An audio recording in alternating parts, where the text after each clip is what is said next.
do the countdown. He has his Well, hand there up. you False go. countdown. There you go. 4, 3, 2, 1. Yeehaw! And we're live. What's up, my brother? That was quick. How are you? I know. That's how it goes. I like Very it that efficient. way. Very efficient. I like it. Just start. Boom. Make it happen. I like it. So, things are getting weird real quick. Yeah. Right? What are you thinking about this orange fella? I mean, I got to say, for me, it's the best time ever to start a news service. Oh, yeah. And we started our daily show about a month before, and it just is like, wow. And you doing it on Vice on your channel? No, it's with HBO. It's a daily news show on HBO. It's like we were doing so well on Weekly. I don't know about shit. Why don't I know about this?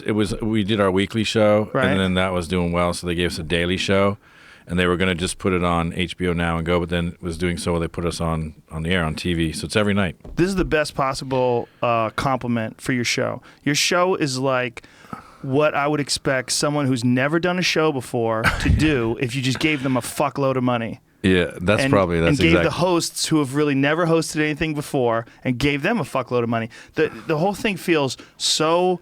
The wrong word to use is unprofessional. Right. But it's Unpolished. Unpolished. Yeah. Unfakified. There you go. It's unpolished. There's Correct. no one talking like this. There's no Yeah. Brian Williams. Yeah, we didn't know what we were doing, and when we started, Perfect. the criticisms came. My favorite was from the New York Times. Was it's just a bunch of hipsters in skinny jeans and tattoos high-fiving in war zones, and I was like, if you aren't criticizing the news, or aren't criticizing the truth or the facts of the stories, you're just criticizing that we have tattoos and we don't look like you. We won. Yeah. Right? Fuck you. Perfect. So that was our first season, and Why wouldn't they celebrate that? That's really interesting. It's really interesting to Because- see a bunch of young weirdos in war zones. You know, there was one that you guys did. I don't remember the location it was, but one of your reporters was out there, and he had a flak jacket on, and he was surrounded by all these rebels, and they're in these bombed-out buildings, and you could hear, boom. You hear things going off in the distance, and he's like kind of calmly explaining, okay, so what's going on is they're bombing the location very close to us, and they're over there, and he's like pointing at it. I'm like, It's holy probably Ben fuck. Anderson. That guy's a savage. I think it was Ben Anderson. Yeah. We just did a thing on the resurgence of the Taliban in Afghanistan and how it's basically going back to the same borders that it was pre-invasion. And he's under fire the whole time, and he's just like, you know, and he just goes down on one knee and he keeps talking unfazed. And as they're driving back, they're clearing out these IEDs, and they're just pulling it with a rope and like pulling out the IEDs with a rope. And he's just standing there calmly, Hoping they don't blow up? No, he's calmly like talking to the camera as all this shit is happening, and you're like, this guy is fucking special, dude. Is he on antidepressants? No. I asked him about it one time, and he goes, I have this thing where there's like a 30-second lag between like some guy like, you want to die? And he's got a 30-second lag between like when he realizes that. And so he comes across as just sort of like, unflappable, but Wow. it's like it's a genetic thing. He's also fucking the best war journalist out there. So Did he fall on his head as a youth? Is there something missing? Is there a broken part? No, he's built for the job. Wow, He's really he is. built for the job. Well, I'd like to see that in this day and age. I mean, we're dealing with this weird time where the president of the United States points to CNN and says, I'm not talking to you, you're fake news. And then the meme comes, with the sunglasses fall down, the Thug Life meme with him. Yeah. And you do get a lot of fake news, though. You're getting a lot of these unsubstantiated reports about him with prostitutes and urine, and they're talking about it on the fucking news, which is no one's ever done that before. There's fake news on both sides. Yes. That's the problem, and there's so much of it that it's almost impossible to wade through it all. Yeah. And for us, when after the election, everybody came to me and said, "What should we do?" And I said, "We got to just be logical, fact-based, middle of the road, press record." Non-political, non-partisan, none of this shit. We just go out there and do it. The problem is, we view ourselves as centrist and sort of press record, all that stuff. But if the world takes a sort of giant leap to the right with, fake news and all this crazy shit happening, then you're sitting there sort of going, well, all of a sudden we're put in this position. Yeah. Like for me, I always bring it up and say, like, I'm an environmentalist because there's a boogeyman there. Like we all get fucked if the environment gets fucked. and there's a boogeyman that we can sort of go against, and it's good for everybody, whatever. And the problem is I don't know when environmentalism became a left thing. It should be for anyone who's sane, anyone who's smart. And I spend time going back to war, like when you spend a lot of time in war zones, the one thing when you talk to people in those war zones is war is fucked. It's not fun. It's not heroic. It's not like a manly shot in the, it's like, catheter bags and you're fucked up and you're half PTSD. Your head's missing. Half your head's missing, your ass is missing, your balls are missing. Yeah. And so it's, when you go to these things, you never want to go back kind of thing.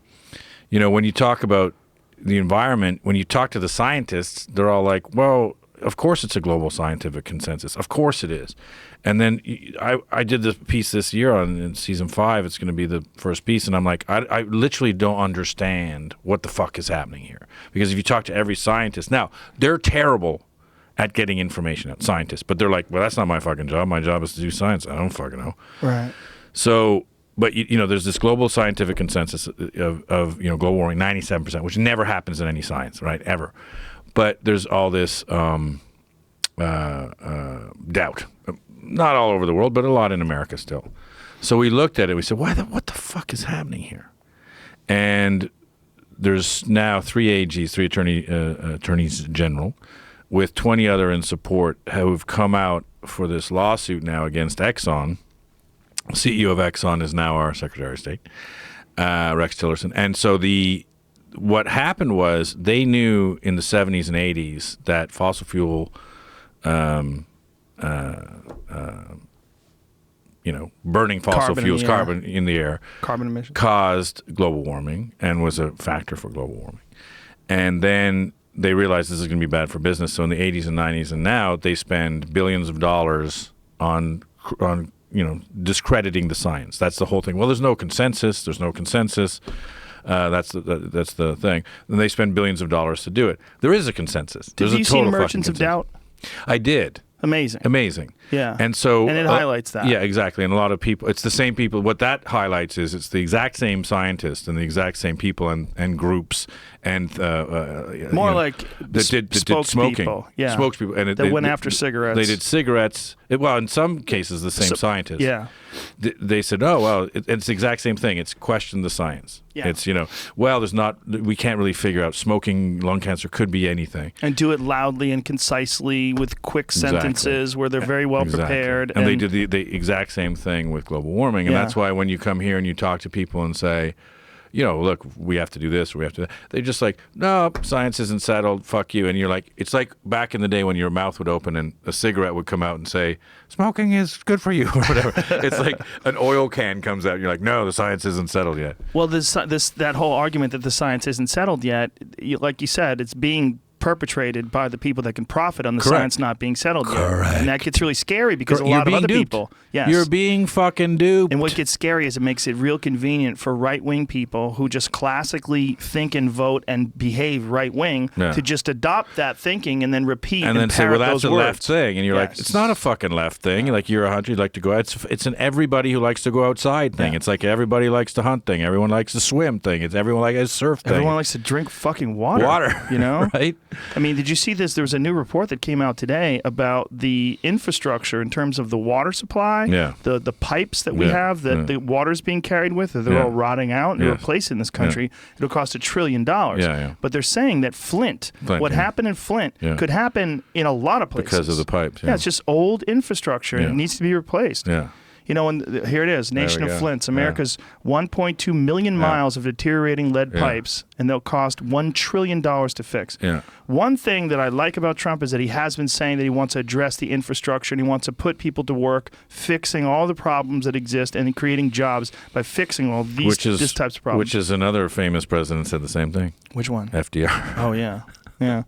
Well, he's a good guy, right? Wasn't he a good one? It's hard to say who's a good one. We only like the ones that get shot. I had like a whole bit about that we like Kennedy and we like Lincoln. Well, it's interesting, because the president, if you really look at it, traditionally, their big power is right now is when you do appointees or when you get a judge through or when you do an appointee, you put your cabinet together.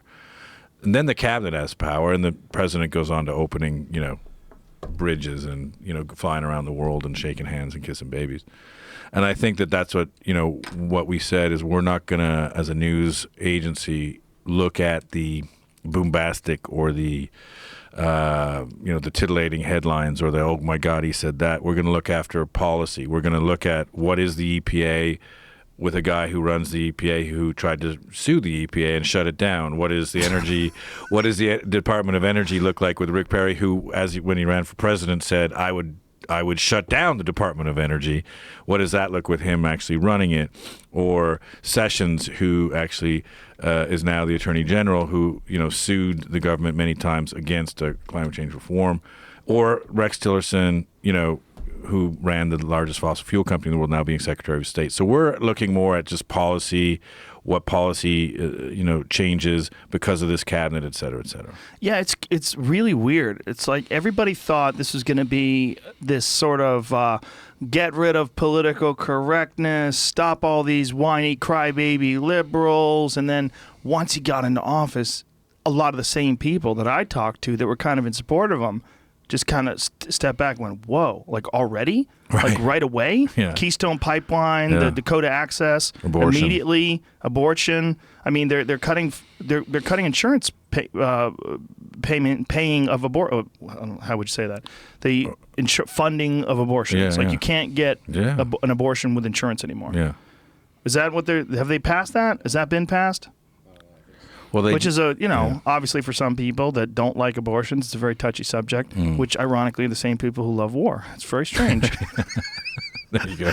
They don't want you killing babies. They don't mind killing people once they're full grown. They can go fuck themselves. That's it. Especially if they live in some other spot. And he's really fucking building a wall. Yeah. Like it wasn't just rhetoric. Yeah, I mean, he's a guy who got elected on a populist, platform, so he's going to do some of those things. It's going to be interesting, man. Yeah. It's going to be. I mean, I think two things about it. I don't really think so much about Trump as much as two things. I think, A, it shows a sort of generational divide. It's not just Trump, because you saw it in Brexit, you're seeing it in France, you saw it in Italy, you're seeing it, in many countries around the world, where you have the largest cohort, the largest demographic now is Gen Y. But the socioeconomic and political power is mostly still controlled by the boomers. So you have this sort of generational, divide. And what happened in America was, the Gen Y was more, and it fractured. We talked a little bit about this. It fractured because of Bernie Sanders and Hillary, and people just didn't like Hillary. And so, and by the way, she's, an older generation as well. And then Trump was the sort of baby boomers, like living in the gated community, saying we don't want all that bad shit to happen. I understand why people don't want to believe in environmental change, because it's scary and it's bad, and it's like, fuck, I don't want to believe in that, so I'm not going to believe in that. Right. And so I think, but you have this generational divide, and now what you have is just sort of this backlash of kids going, like in Brexit, they're like, what the fuck? You guys vote to fucking leave Europe, and now I'm fucked.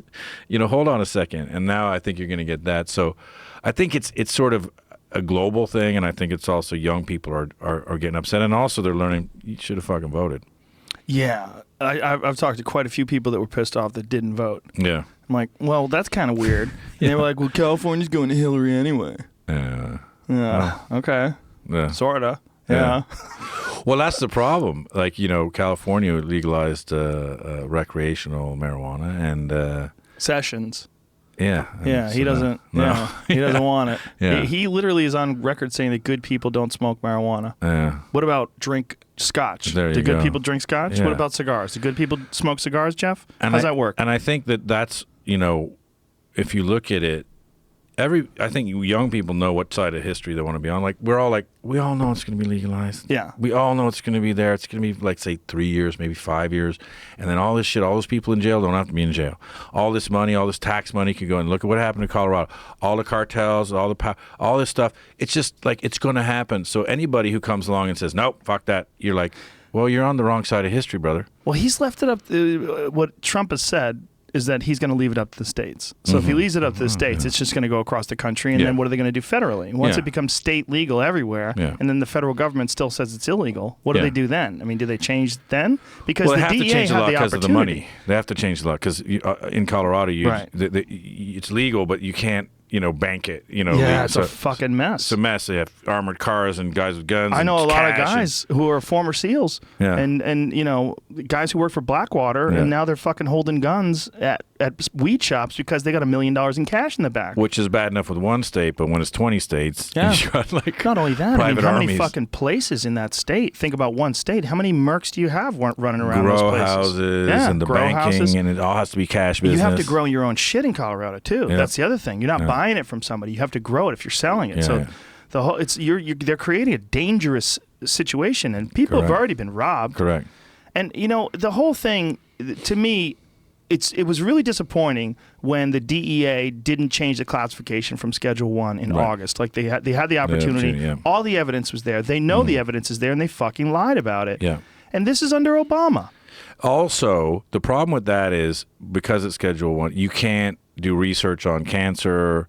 All of the CBD stuff that that's coming out now. Where it's not psychoactive, which is so important. Correct. For people who have issues like arthritis. And I had Joe Valtellini here, who's a former kickboxing champion. He's a commentator now for Glory. He told me that he was locked in a room after one of his concussions from his last fight, locked in a room in the dark for 3 weeks because you couldn't even see the light on the power button on a cell phone to charge a cell phone, like the little red light where it shows you that would give him a headache.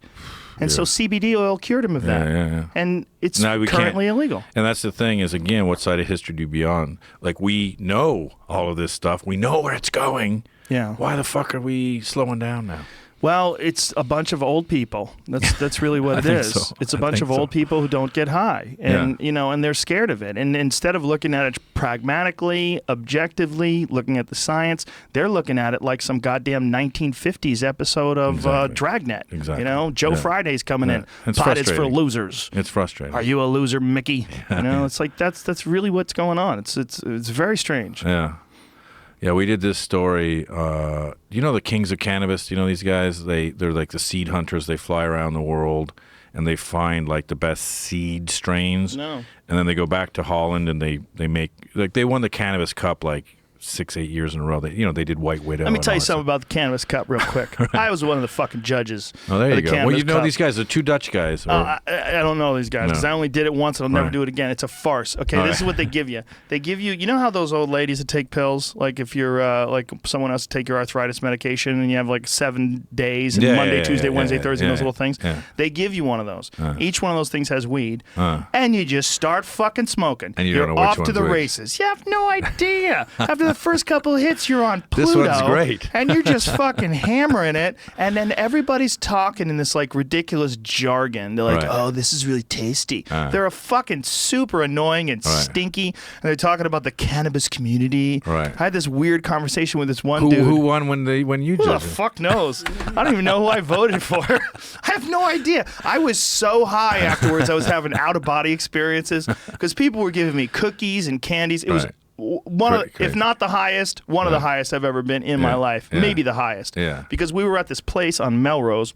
It was a head shop, and in the back they had this pot thing, and it was just filled with fucking people, and there's no ventilation, just filled with pot smoke. And this is in Amsterdam? This is in Los Angeles. Oh, Los Angeles. Yeah, they did it in L.A. Oh, shit. And they're passing around bongs and pipes and cookies and cakes, and they had security there to make sure no one would come, and they had it all blocked off and everything. They did a smart job, like the way they handled it, but as far as like actually judging what's the best pot, get the fuck out of here. No one has any idea. It's like giving you 7 glasses of whiskey and then telling you to drink some wine. What wine do you like, Shane? You're like, that's generally how it is. Yeah, exactly. That's how most of our podcasts are. That's it. Yeah, man, I judged it, and I don't remember what I judged. I don't remember what the pot was like. I was a poor judge, and everybody else is a poor judge too. But I'm being honest about it. It's a joke. There you go. If you wanted to judge you wanted to have a real Cannabis Cup, you would give someone a strain for a week, and then give them another strain for a week, and make them keep a journal, and then make them send in that journal. Like, this is my experience on this. This is how much I smoked. This is what it felt like. Body high, head high. Or blah, if it's blah, blah. too fucking strong, some of that shit is like acid.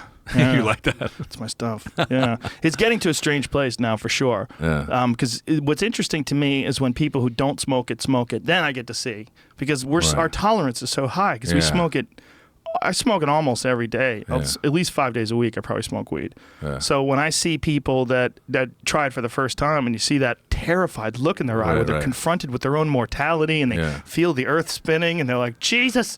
I've got a question for you, Mr. Smoker. Okay. Because my problem is I'm an ex-smoker, not an ex-weed smoker. I'm a current weed smoker. I'm an ex-smoker. Right.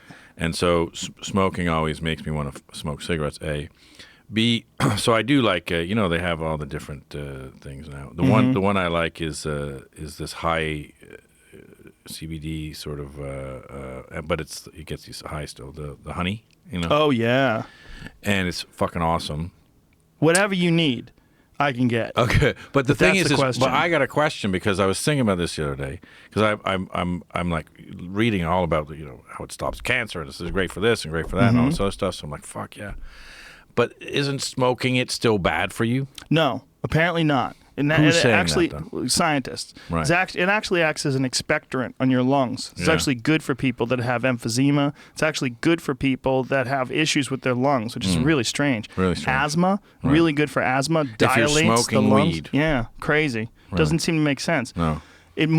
Much better though, because smoking is still kind of harsh, but the effect of the cannabis smoke is not toxic the same way cigarette smoke is. And one of the reasons why cigarette smoke is toxic is not just the tobacco, which is toxic. 599 fucking chemicals or whatever the hell it is now.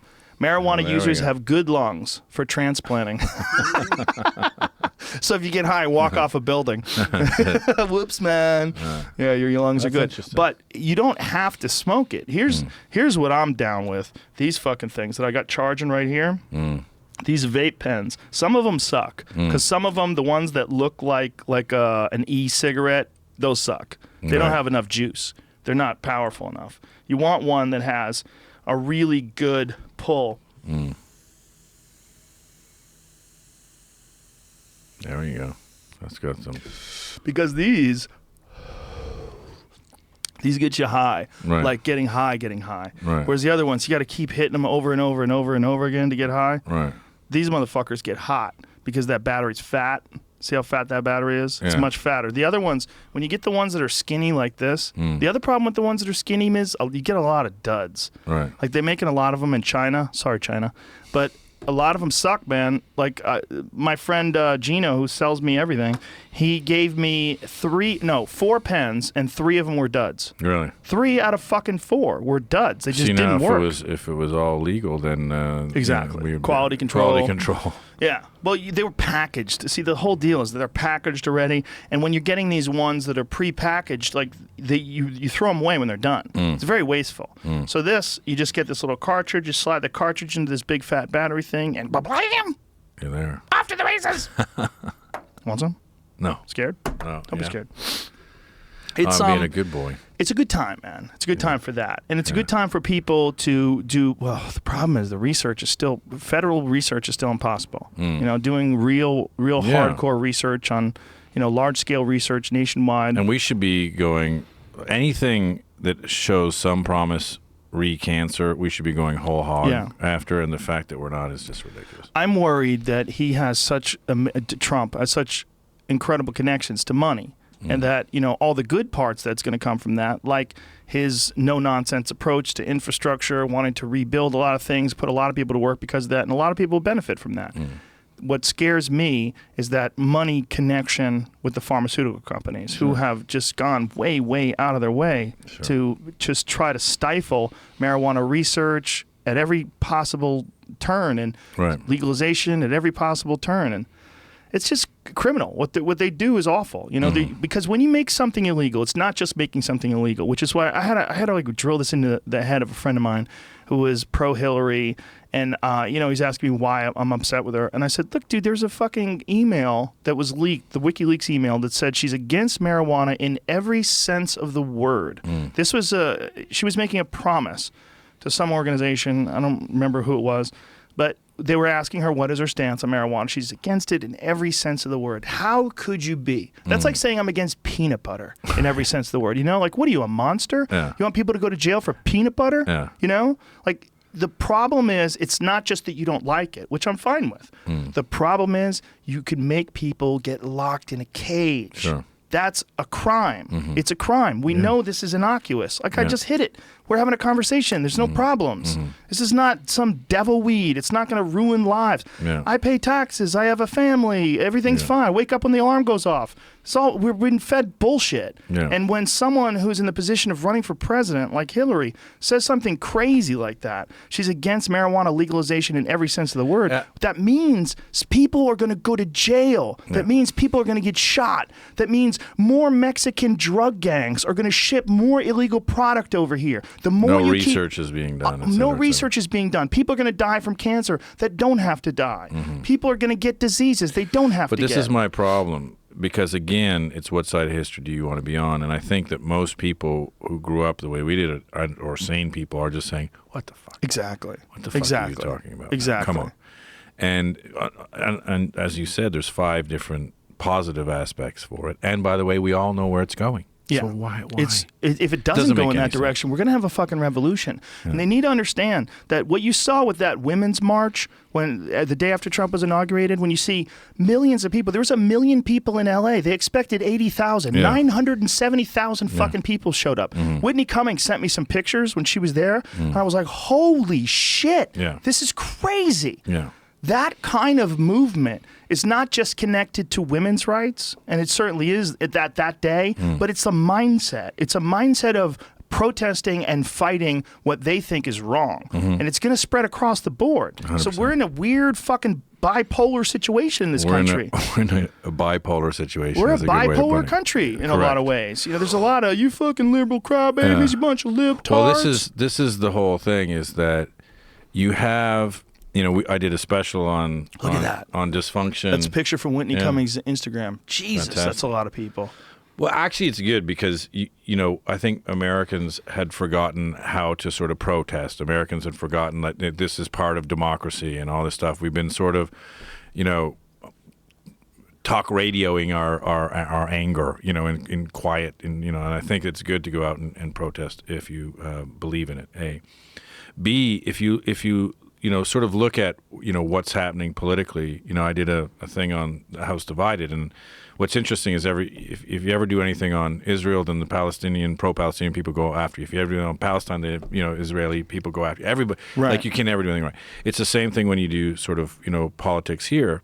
And we were, you know, we thought we were incredibly even-handed. We gave, you know, Republicans the same amount of time as the Democrats, and the Democrats were like, well, you made the Republicans look too good, and the Republicans.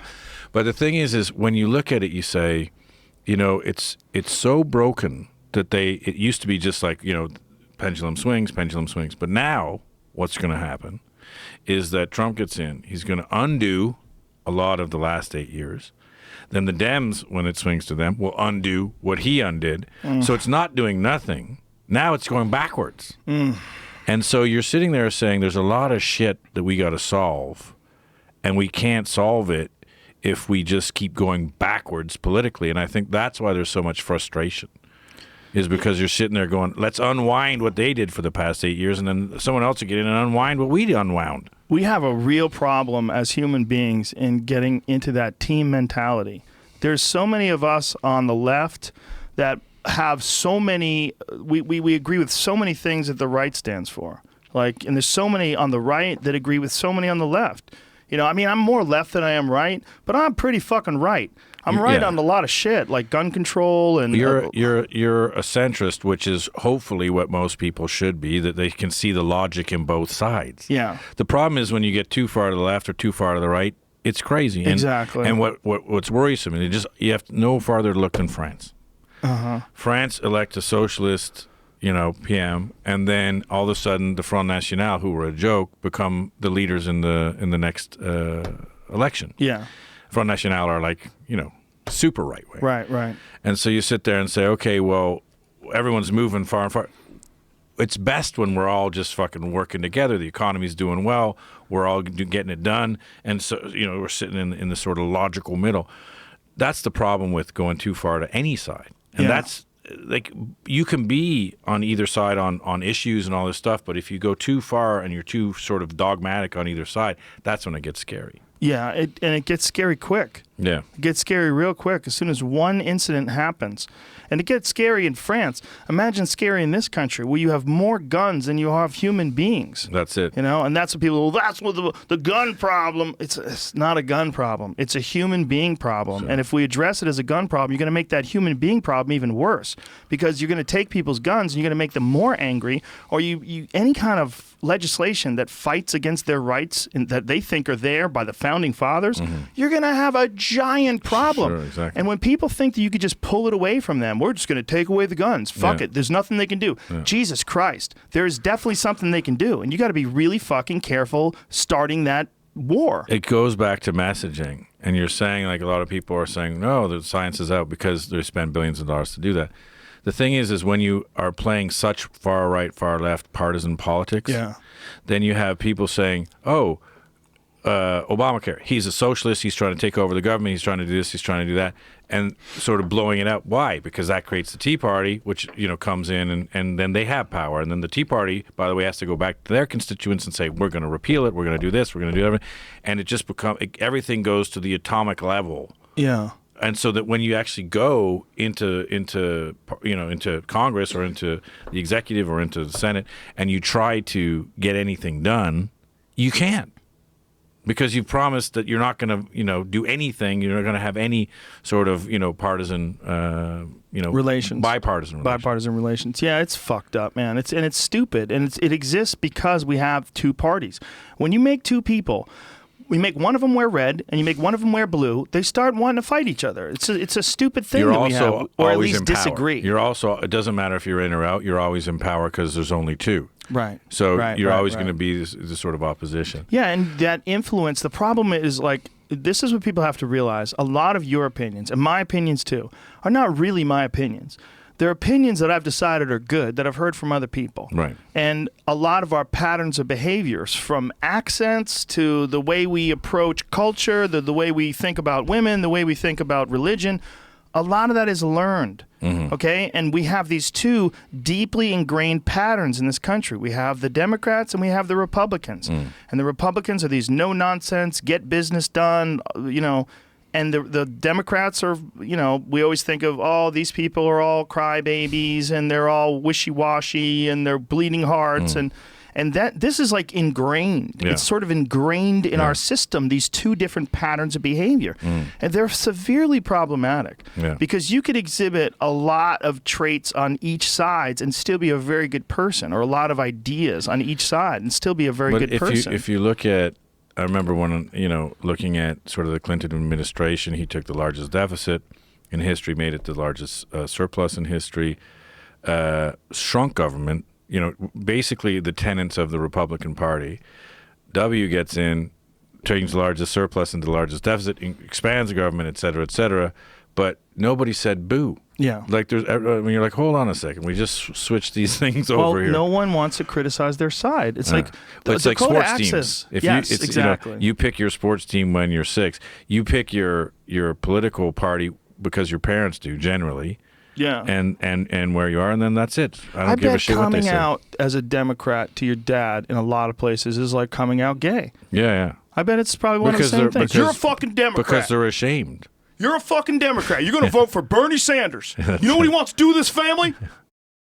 Bernie Sanders wants to give all your money to Black Lives Matter. You cool with that, son? We actually did a show as part of our news thing we had people going back for Thanksgiving.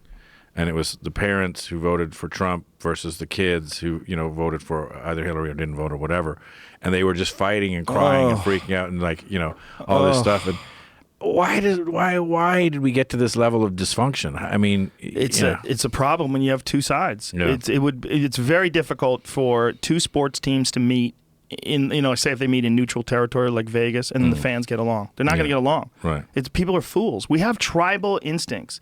We have instincts built into when we were small bands of 50 people that could barely stay alive, and we were often wiped out. Often. So your genealogy, your family line, all your history, everyone you love could be easily dead in a couple of days. So that was my question, because it seems to me, what I'm getting the feeling now, like humanity when they have a big thing, like a war or something, it's just like we're all getting together and we're all going to fucking do this together, and we're going to, you know, science, and we're going to work hard, and we're going to do all this, and we're like, yeah, fuck.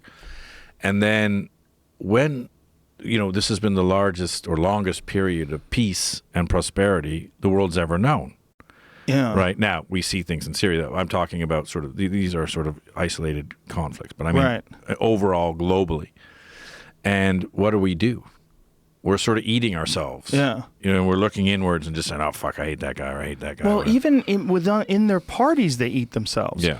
That you pick teams inside your teams. Sure. Like, the do you see what's going on? Tea Party ousted Boehner. Black Lives Matter is now mad at the women, the women that put on that women's march, and the transgender community is mad at the women who wore the pussy hats because they're saying that being a woman does not just mean you have a pussy. Yeah, but Tea Party came in and ousted Cantor and Boehner because they had the sort of audacity to even go meet with the president or the Democrats. Yeah. I mean, people are just like, you're like, well, that's your fucking job is to go there and talk to people and make shit happen. You don't talk to the fucking enemy. Yeah, and so it's anyway. We can go on for hours, but I think both you and I are sort of coming to the same point that you can put any name you want on it.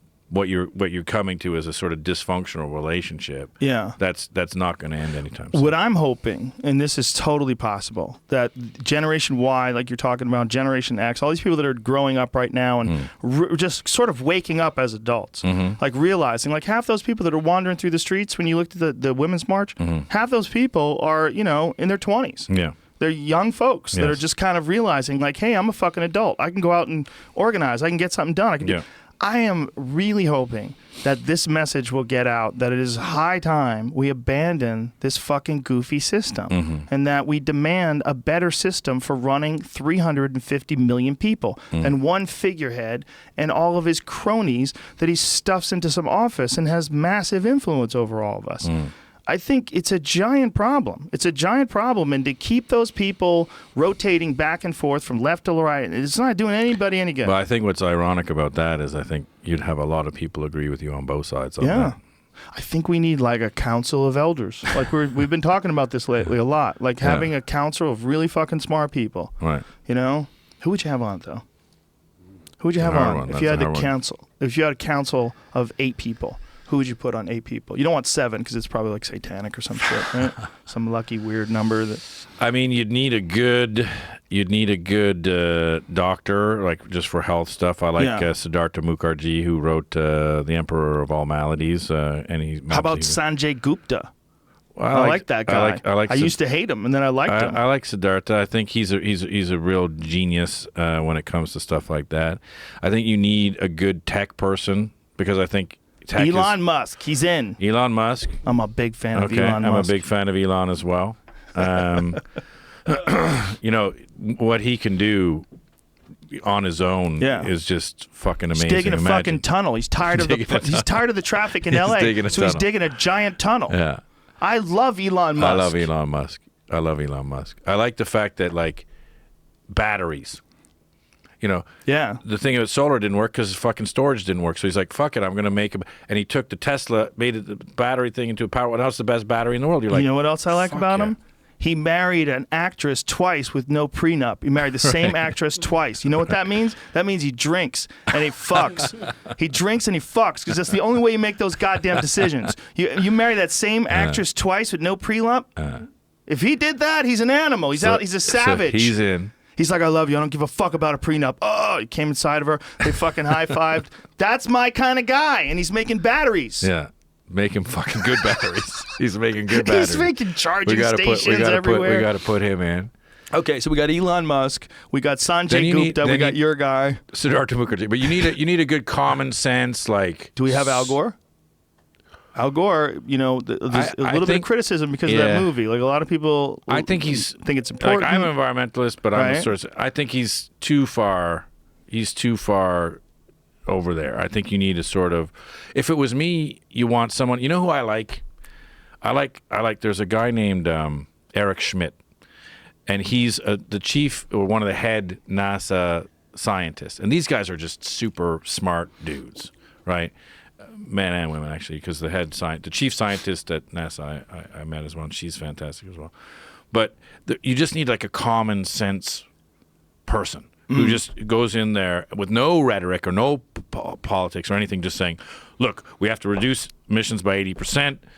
If we don't, we all die. So Right. here's what we're going to do. We're going to get a lot of batteries, and we're going to put the things on because the batteries can finally do it now, and this is what we're going to do. Yeah. You need someone to do that because when it gets hyper-politicized and stuff, and everything gets fucking lost in the bullshit, you just need a commonsensical person who just says, this is what needs to happen Yeah. because this is what the fucking science says. Yeah, the log jams that you must have, like at a big corporation. Say if you worked for Under Armour. Yeah. Like the log jams you must have, you want to get something done. They're probably monumental. It's probably 1 million people. You're trying to talk about this, Yeah. and you have to have design meetings and sit down and try new fabric. Oh, this fucking sucks. Let me try this. I was saying that just imagine that. in politics. Yes. Yeah. Trying to get Imagine anything running the done. country. Yeah. And trillions of dollars involved. Yeah. All these people. Yeah. Did you watch House of Cards? Yeah. Me too. I love it. I wish it was like that. Well, maybe it is. Well, I Probably was close. watching, actually, ironically, I was watching the LBJ documentary. And what was interesting about that was that, here's this guy who's basically a political mechanic, who's sitting there and everybody wants something. Everybody, is trying to get this and basically it's completely fucked and you can't get anything done. And the only thing that came across there was he got everything done by lying to everybody, by just saying, I'm going to give you what you want, and I'm going to give you what you want, and I'm going to give you what you want, and then just sort of, figuring it out at the end. And I was just watching it. It was fantastic because you're like, that's probably the last era when you could actually get shit done. And he was like, I mean, who knows, because it was a movie. Right. But, he was just sort of, he was like the last of the, because I look at Frank Underwood and I always call him like, he was a political mechanic. He was the guy who could go get the votes and he could drum up the votes and he could do it. He reminds me actually. We're talking about the lead figure, Kevin Spacey. Character. In House of Cards. But he kind of, without the sort of psychopath, sociopath thing, he reminds me of Speaker Boehner, because Speaker Boehner was that kind of guy. Like, how many votes do we need? How do we get it in? What do we trade off? Like, they get an aircraft carrier plant in Pittsburgh or whatever, and we get this thing. But it doesn't happen anymore. Those kind of guys don't happen anymore. But why not? I don't fucking know. Well, is that preferable to what we've got now? I mean, what? Well, because shit would actually get done. I don't think shit gets done now. In fact, they go backwards. So to go back to the Council of Elders, something needs to happen where there's some sort of change, because it's not going to fix itself. Right. No one's going to fucking fix. In fact, in Washington now, they're saying the biggest thing is the Supreme Court nomination, because everything's so fucked, and everybody realizes it, that everything will have to go up to the Supreme Court and be decided there. Right. Because it will not be decided in the Senate, in Congress, or in executive. That's how fucked it is that we're going, that's what's really important, because we have to sue each other on everything we want to do. Ugh. Okay. I got another member of our Council of Elders, Neil deGrasse Tyson. Yeah. Must be in there. Must be. He has to be in there. Smart guy. Yeah. Who else? There's a guy that I would take to, if you're looking at that kind of thing, this guy, Taylor Wilson. I did a thing. He built a fusion reactor in his garage when he was 14. Oh, I heard that story. And so they found him, right? Him. Yeah, I interviewed him. How did they find? They found the reactor. Like there was some sort of a reading they were getting. No, he was taking energy off the grid in massive amounts. That's what it was, right? But then the government sort of took him, and now he's got his own lab and stuff. He's a fantastic guy. But that's how they found him, right? Like there was some crazy power drain or something. I mean, I remember shouldn't what talk it was. because I don't know the actual story, but I think remember they were like, well, I mean, they know, and because he was getting the materials and all the stuff. Taylor's nuke site. Yeah, this kid's out of his mind. But he was actually you know what? When he was 14, he was plotting uranium mines. He figured out if you put a white bottle with a thing in it that says you could plot and he would go get uranium, refine their uranium on his own into yellow cake, and then make this fusion reactor. What kind of cancer does he have? Well, that's what I said. I'm like, kid's out of his mind. But he's got all the sort of gear on when he does. Is that all you need? Is a bunch of gear? He's an expert. But anyway, he's 14. But the whole thing with him now. Well, now he's 23. But the thing is he's into dark matter, dark energy, and he's going around the Hadron Collider and CERN. And I'm just like, this kid. I don't know if we talked about this. There he is. Yeah, look at him. So he came up with. That looks like a girl. The reason why is that him? That's the same when he was young though. The reason why I like him so much is he came up with a fail-safe reactor, a little tiny one, and he's like, with all the sort of the old power plants, they're spent waste, and the weapons that we have to store, which we can't store for more than 100 years, but they need to be stored for 10,000 years. He can take little pea-size bits of that, put it into a fail-safe reactor that sort of drains into a salt thing, whatever, and it can't be whatever. It's fail-safe, but they're small, but they do like 50,000 houses or 100,000 houses, and just by using the fuel that we already have that we can't store, we can power the world for the next 10,000 years. Oh, Jesus Christ. So when I hear this, and this is his thing, and by the way, he's being backed by Elon and all the big names and whatever. But the thing is I'm like, I want that kid on my side. Oh, yeah, for sure. I want that kid to sit there and say, how about we don't, like Eric Schmidt's going to say, not Eric Schmidt, what's his name? Shit, Eric Schmidt is a Google. Anyway, somebody Schmidt from NASA. Dr. Schmidt is going to say, hey, we need to reduce, emissions by 80%, and we're all going to die. And then Taylor goes, got it. Yeah. We do these little reactors, and we eat up all the old warheads, and we're done. Yeah, they can turn them into batteries that last for. Pull that up. They turn them into batteries made out of diamonds that last for thousands of years. Yeah. And so you just you just want somebody to say, got it, here's it is. We roll it out, boom. Well, it's always made sense to me that if we were putting carbon out in the atmosphere, and carbon's valuable for construction and a lot of different things, there's got to be a way biofuels.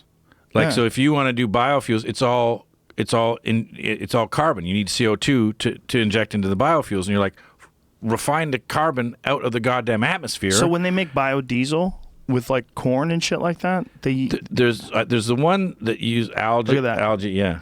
Diamonds turn nuclear waste into nuclear batteries. There you go. Jesus Christ. See if you can pull up Taylor's reactor thing. It's fascinating. That would kind of solve all of our problems. Exactly. I mean, it really would. Exactly. Yeah, I mean, as soon as we no longer have any emissions. It's like his reactor that uses the spent.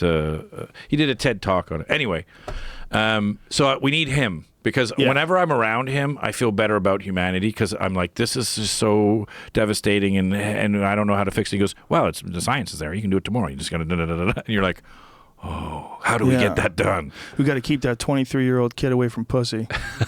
That's what we got to do. We got to keep him productive. Because some girl that wrecked Elon Musk, that same type of gal, Elon's doing well. Elon's doing well. Elon's strong. We don't know about this boy. We don't know about his resolve. He's good. Some of them, we got him. Who else? We lose some good ones. We lost Nikola Tesla to a pigeon. You need like a philosopher king, kind of like big picture. Sam Harris. Globalist. I want Sam Harris on the board. All right, so Sam Harris. He must be. Council of Elders. A lot of people right now on Reddit. Boo. On Twitter. Boo. It's interesting. Who is someone that's just got a big picture, understands everything, is going to sort of smooth out everything? It's really hard to find people like that. Yeah. It's really hard to find people that are open to the facts, that are willing to change their mind, and aren't attached to their ideas, and willing to look at every side of things before they form an opinion. Most people don't have the time to do that. That's part of the issue. Part of the issue, I think, when anyone's talking about anything related to the environment or politics or gender or race or anything, is there's only so much fucking time in the world. So it's so much easier to form this prejudiced opinion or this predetermined opinion on everything all across the board, which is why like being on the right is so popular. It's so easy to dismiss everybody as a bunch of babies and shit on them. And it's much easier to shit on things than to say, here's a solution. That's easier. Why I like Taylor. I'm like, this fucking kid, like, he's just like, not only is the science there, we can do this, this, this, and this. And I'm like, well, why don't we do that? And he goes, politics, money, this, that. Him and Elon Musk could have a baby. Start drilling. Have a fucking tube that goes straight through the magma. It's interesting that we cannot think between the two of us of someone who could just be, someone acceptable and believable, and people would just go, okay, I get it. Someone who's really wise. Someone they don't necessarily have to be the smartest person in the world. Yeah, but and also just like they can convey, this is what we're doing, this is why we're doing, because you need a communicator. Yeah. Because Taylor and Elon are not going to be communicating, the batteries and the physics behind the little P's in the thing. I mean, you need someone to say, this is what we're doing, this is why we're doing it, this is why everybody in the world. Like, who is the best, most believable politician in the last 50 years? Who is going to be that person? Jimmy Carter? Globally. It's funny about Jimmy Carter because I've never met anyone as sort of quick. He's like, I don't know how old, he's 94 now or something. He's so fast, and he's like, he's got the stats, he's got the whatever, and he's just he looks and he sounds like the perfect president. He was destroyed when he was in power. Like, he was just vilified. So you're like, he was a great, smart guy. He should have been like a Secretary General of the UN or something. I don't know about president. He was as his character, like how he presents himself. He was not like a firm leader character. Mm-hmm. He was a kind gentleman from Georgia, a peanut farmer. And a smart, just very smart. Genuinely smart dude and with a good moral center. He was worked, and he was worked towards the end by the Reagan administration when they were coming in, the Reagan campaign, because they were the first campaign to ever use the right's connection to Christianity. This is the first time they had organized the hardcore religious base. Right. Even though, he was a pastor. Yeah. They got him. I know. It's kind of crazy. Yeah. It's kind of crazy. Very but religious Reagan guy. And the Republicans connected themselves to these crazy like televangelists and that's Christian how W Church got and Jerry elected. Falwell, and exactly. That's how W got elected. Because he could get out the evangelical base. So they worked him there. And Ronald Reagan was a fucking actor. He was a much better public speaker. He was much stronger. He had slick back hair like a goddamn comic book from the 50s. He looked the role. Because he was like the president in many cases is the Queen of England. It's a ceremonial thing, and, and that's why I'm saying you need a communicator who can sort of get things across. But people will believe, like, nobody really believed Carter, and half the country didn't believe Reagan, or they believed him after he was gone. Because everyone's like, it's convenient to love Reagan now. Yeah. But I remember, and you remember when we were kids, that's what punk rock started in America. Was because Reagan got in, we all went fucking, New York hardcore and all that shit. But I just it's a shame that we cannot think. It doesn't have to be America. What about like in the world? Isn't there somebody in the world, in the fucking world? Hard pressed to find a prominent public figure that really stands out like that. That's pretty interesting. That's Deepak Chopra. No, I'm just kidding. Man, it's the other thing that Carter got fucked on was the hostages. They had negotiated the release of the hostages to make sure that it was done once Reagan was in office and not before that. Yeah. And they had kept those fucking American citizens over there. Yeah. This is a proven conspiracy. Yeah. They kept those American citizens over there longer than they had to be because they wanted to make sure that it all looked good. You had that happen, which was not good. You also had, there's also an economic timing issue, and you had this oil crisis, and you had a recession. You have all these bad things happening, and they're like, well, that's Carter's fault. And it was also when they ruined American cars. There you go. They all turned to shit. American cars in the 1960s up until the early 70s were fucking awesome. Yeah, they were the the coolest looking cars, and to this day, they're like the biggest collector cars, like Barracudas and Corvettes and all those old cars. As soon as that gas crisis hit, man, those cars turned to shit. Well, also, same thing. Every time there's a gas crisis, so that's when the Japanese cars became popular. That's when they became popular. It's the exact same thing. The SUVs were the highest sellers before the last oil crisis, or when went through the roof, and then that's when the Prius they couldn't make them fast enough. Yep. It was exactly the same thing that happened in the late 70s. So I think, anyway... But the Prius is a far better car than the 1980s Mustang. Well, that's like they took one of the best cars ever, like from Steve McQueen, Bullet. Remember that movie? Sure, yeah. Fuck yeah. That was a 68, I think it was a 68 Mustang. God damn, it was a gorgeous piece of metal. Yeah. And they turned that into these 1980s things. Yeah. You're like, what in the fuck happened? What did you do? I look at a lot of stuff and say, what the fuck was going on? What the fuck? Like the late 70s Mustang. Find like a... That's the shit. Come on, man. That's the Bullet Mustang. I thought that's that was the Steve McQueen 68 Fastback. I like the Mach 1. I like them all. I love them. There's something about American muscle cars from the 60s and the early 70s. The Bullet Mustang. That's it. Fucking Steve McQueen, baby. Look at that goddamn car. Woo! So you go from that now. Type up 1980 Mustang and be prepared to throw up. I'll do. Yeah.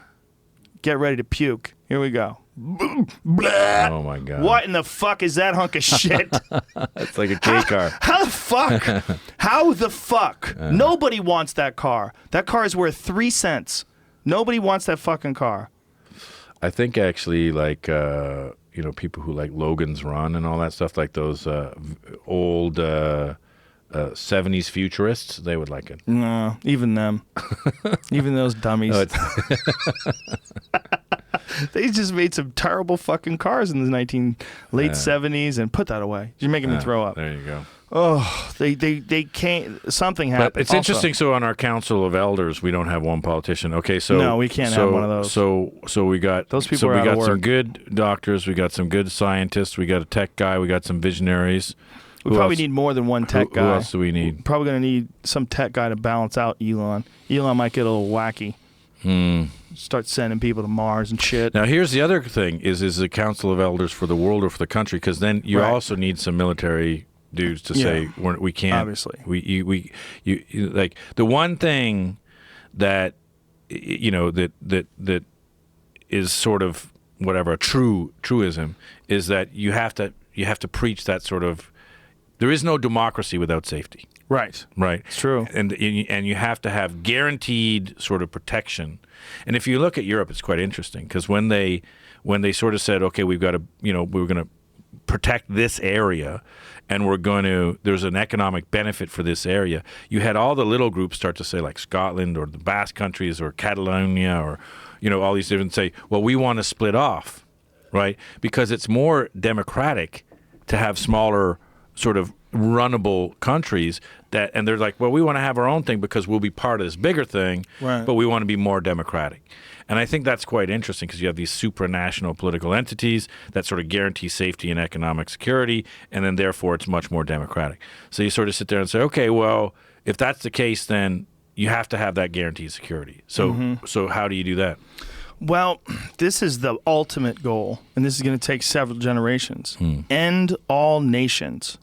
Treat each other now, because we are so big and we are so connected, treat each other now as one organism, one gigantic superorganism, the human race. End all this country bullshit. Let people travel back and insanely, almost impossible to do. Like I'm saying, and I know it. Unless there's a what was I going to go back to? Is like we're great at like war. Like when there's a war, oh, fuck, we got to go get them. What if? Or let's say, so I view it like this, but like let's say there's a fucking asteroid coming towards us. Like we're going to put all over the global, like a movie. We're going to put everybody, the smartest guys, the Russian guys, and the Chinese guys, and us, and everybody's going to go off and do this thing. So if that's the case, and I always say humans aren't going to move unless we have a gun to our head. But at some point what happens is, let's say Greenland, a big chunk, about 4 feet, Miami goes away. And everybody goes, oh shit, now we got to do something. At that point, everybody goes, okay, because if Miami goes away, Shanghai goes away. So if Shanghai goes away, Mumbai goes away. And so if you're sitting there, you go, okay, everybody's going to get together and say, shit. The ocean's rising. We got to do something. We got to do something right now. But there's always going to be people that are ignoring that and profiting. Somebody else is going to take care of it. Let's start drilling. And they're going to do that. They're going to do that short term. Don't you think, though, that if Mumbai goes away, Miami goes away, New York goes away, whatever, all the big sea, next to the sea cities go away. Now, this is interesting because when we were shooting this doc on sea level rise, one of the things that's damning to oil companies is they're like, well, we didn't know. Science is not decided. We didn't fucking know. While this was happening, they raised, spending hundreds of millions of dollars, more, billions of dollars, they raised all their oil platforms by 8 feet. Ooh. Why? Because they didn't want them getting sunk. Because oh Jesus, the outside prediction, so they have to last 80 years for insurance, for the life of the things. So the outside prediction for 100 years was 8 feet. It's 4 feet. It's 3 feet to 4 feet, and then the outside is 8 feet. So they're like, okay, well, just do 8 feet. So they know. So they know. If you don't raise something and pay hundreds of millions of dollars my God. to raise it 8 feet, why 8 feet? Why not 4 feet? Why not 3 feet? Why not 12 feet? In any case, so the thing is you sit there and say, okay, 8 feet. At 4 feet, Miami's gone. New York's gone. At 8 feet, we're all sitting there going, okay, it probably gets to Topanga Canyon. Yeah, we're up here. We're fucking 8 feet. It probably gets close. So at that point, humanity goes, holy shit, we need Taylor and we need Elon and we and so that's an interesting point. I think that ultimately what is going to happen, and it may take 100 years, it may take 500 years. I think ultimately we're going to reach a technologically driven state of evolution that bypasses our biological evolution. So I've got an answer to that. I agree. Half the world will do that. Maybe. And the other half of the world goes the opposite way. Maybe. That's what's happening now. But it's not happening now with cell phones. Cell phones have gone all over the world. Right. And if we can achieve a technology that allows people to understand each other in a way that's way more way deeper and more intimate than just getting to know somebody. They talk to you, you talk to me. You know, like you and I have been friends for a long time now, and every time I see you, I give you a big hug. I know I see Shane, I'm going to give him a hug. I associate you with my friend. It's happiness. We have a lot of great talks. We get drunk together, and that's all built in. But it takes a while to establish that, right? It takes a while to make a bond between two people who enjoy each other's company. I think we could this whole world could be a bunch of friends. And it sounds crazy, but it can be done. Yeah. It can be done in small groups. It can be done in this room. It can be done in this town. I think it can be done if we're facing extinction. I don't think it can be done otherwise, because what I see happening, to go back to if we don't have war, like global war, we have this eating ourselves thing. And if you look at the world, you have half the world, roughly, saying technology can fix us. We're going to go to Mars. We're going to have little pellets of things which are going to feed 50 houses. We're going to do this. And then you have the other half of the world that's saying, fuck reading, fuck technology. We're going back to, another time. And not just the Muslim world. You have lots of different groups in Africa. You have lots of different groups in obviously the Middle East. You have different groups who are saying, fuck that, we're not doing that. And so they're moving away from it. So you have this sort of duopoly in the world of people who are going one way and then people who are going the other way. And I don't think that unless you have a common goal, which is, by the way, we're all going to die unless we do this, that everybody does it. And it's like Star Trek. In Star Trek they did this thing where everybody from the world is finally together, and then we're all working together for this great thing, which is exploring space. But they needed that whole, focus, that goal. And I think we need that focus and that goal, which is why, again, to go back to war zones, when you go to war zones, you say, oh, shit, we shouldn't be fucking dropping bombs on each other. And then when you go and talk to scientists, they go, oh, it's coming, and it's coming fucking now. Yeah. And that, I'm not like this crazy dude or whatever. I'm just a regular dude going, oh, shit, it's because I talked to these scientists where, like, we just did this thing in Russia where, I don't know if you know about this, but the permafrost, have you heard about the permafrost? Yes. All the carbon in the permafrost. It's released. It's going to be released. It's melting, and so it releases carbon. It actually releases methane, which is 20 times worse than carbon. And there's more carbon in the permafrost than all of the carbon that we've released since the Industrial Revolution started. Because it's a bunch of dead things that have died up there for millions of years. Correct. And all that's going to get warmed up. Correct. And it's going to be a bunch of stinky dead bodies and animal shit. Yeah. Do you want to know two interesting things about that? Whoa. I got two interesting things about that. One is we went up to lakes in both Russia and the Arctic, and you pop a hole in the lake and you put a like a torch in, and it shoots out like an oil flare. Oh my God. Oh, I've seen that. Because there's methane Christ. in the lake, in the water, and it's just shooting out like an oil flare. And you're like, what the fuck? A. B, this is going to sound crazy, but it's actually fucking true. In that, so we go to Siberia and we hang out with this dude who's been living in the permafrost. He's like the world's biggest expert on permafrost. And there's is he a scientist? Scientist. And there's all these slumps. Like they have the biggest slump in the world. And it's a slump? So it's where the permafrost melts, and the permafrost is like frozen ground, like dirt and shit. It's also frozen water. And so when it melts, the water goes away, and the ground, which is left, sort of slump, boom, and it goes down like 20 or 30 feet. And so you just have these, all over Siberia, you have these huge, like 2, 3, 4 mile wide, just like craters. Jesus Christ. And just, and so he's there, and he's like the sort of foremost expert. And what's interesting about it is he goes, look, in the Ice Age, here's what happened. There were not that many humans, but there were millions upon millions of animals. And there were like elk, and there were, caribou and all this shit. And there were woolly mammoths. You know what they did? They ate all the fucking shrubs and the trees and shit, which actually, made the ground freeze much deeper because, there's a lot of things like dark sort of, brings in heat, and it takes the insulation away, all this stuff. Because the foliage is not there exactly, anymore, the foliage so the isn't sun beats directly down the Correct. earth. And so anyways, because the trees bring in the heat and hold it in. Mm-hmm. It freezes more in the winter and then therefore stays colder. In any case, so he's like, look, here's what we have to do. We have to put millions of caribou and millions of horses and millions of elk and stuff up in Siberia. But he goes, that'll get you 60% of the way there. The only thing that'll get us really there is the fucking woolly mammoth. Now, this is not a joke. What? So, ironically, they found a woolly mammoth perfectly preserved in the permafrost. Like it fell into a fucking lake and froze and never thawed out. So when they opened it up, it still had red cells, like living cells. So you know what they're doing? We shot this, and I was watching this with my mouth on the ground. They're cloning the woolly mammoths. There woolly you go. mammoth skin found well preserved in permafrost gives new hope for cloning. Look up the trunk. Look up the trunk. Look up they have a trunk. They have a full. Jesus, look at it. Look it up there, though. Look at that image. But they have a full trunk. Look up the woolly mammoth trunk. Wow. Because they have this full trunk that they're. That's a that's a tusk. Horn. No, they have a trunk. Like they have a full trunk. In any case, they're trying to clone using elephant. You wrote tusk. Don't write tusk. There you go.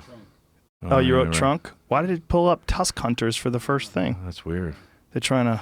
Anyway, so they're cloning, with the South Koreans, they're cloning mammoths in the hopes that they're just going to put all these clones of mammoths up there and it's going to freeze the permafrost. But wouldn't it just make more shit and more dead animals, which makes more methane? I'm so confused. Well, the amount that they would make versus the amount of methane that's going to be released from the permafrost, which has been collecting this shit for fucking millions of years, is de minimis. So the idea is they're going to go up there, freeze the permafrost. They're going to eat the fuck out of all the vegetation, and that will cool the area down. Correct.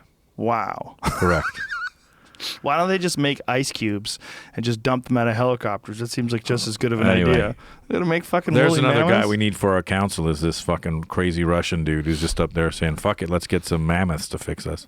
I wonder, and that'll get you 60% of the way there, but still 40% fucked. No, with mammoths we get 90%. Oh, so the elk and the deer will get you 60%? There it is. There you go. There's the trunk. Wow, that is so crazy. See, yeah, they have a good chance of successfully cloning it. They have South Koreans and the Russians. And the Russians are moving very fast on this because they realize that if permafrost melts, they're screwed. So do they keep this thing in a frozen room? They do. We filmed it. We filmed them trying to clone it. Wow. Yeah. What a crazy time to be alive. That is so amazing. Because what's amazing about that is you're like, oh, we're fucked. The permafrost is going to melt. We're all doomed. And then you're like, but we can get some fucking woolly mammoths. If we're going to get mammoths, we need to make saber-toothed tigers too, just for just for the fuck of it. Well, there could be an argument there because you're like, well, who's going to eat the mammoths? Because we actually talked to NASA and said, is this guy crazy? Is he like Don Quixote, like tilting at windmills? And he said, actually, the environmental or the organic solution, rather than dropping ice cubes at a helicopter, is the best solution because it used to be that 40,000 years ago, this shit regulated itself, and this is when the planet was cold. Now it's too fucking hot, so this is a way to get it back to being cold, so it actually makes sense. Wow, we need that guy. We need that dude. He's on our council. Yeah. We need some people from other countries or they're going to get mad at us. Yeah.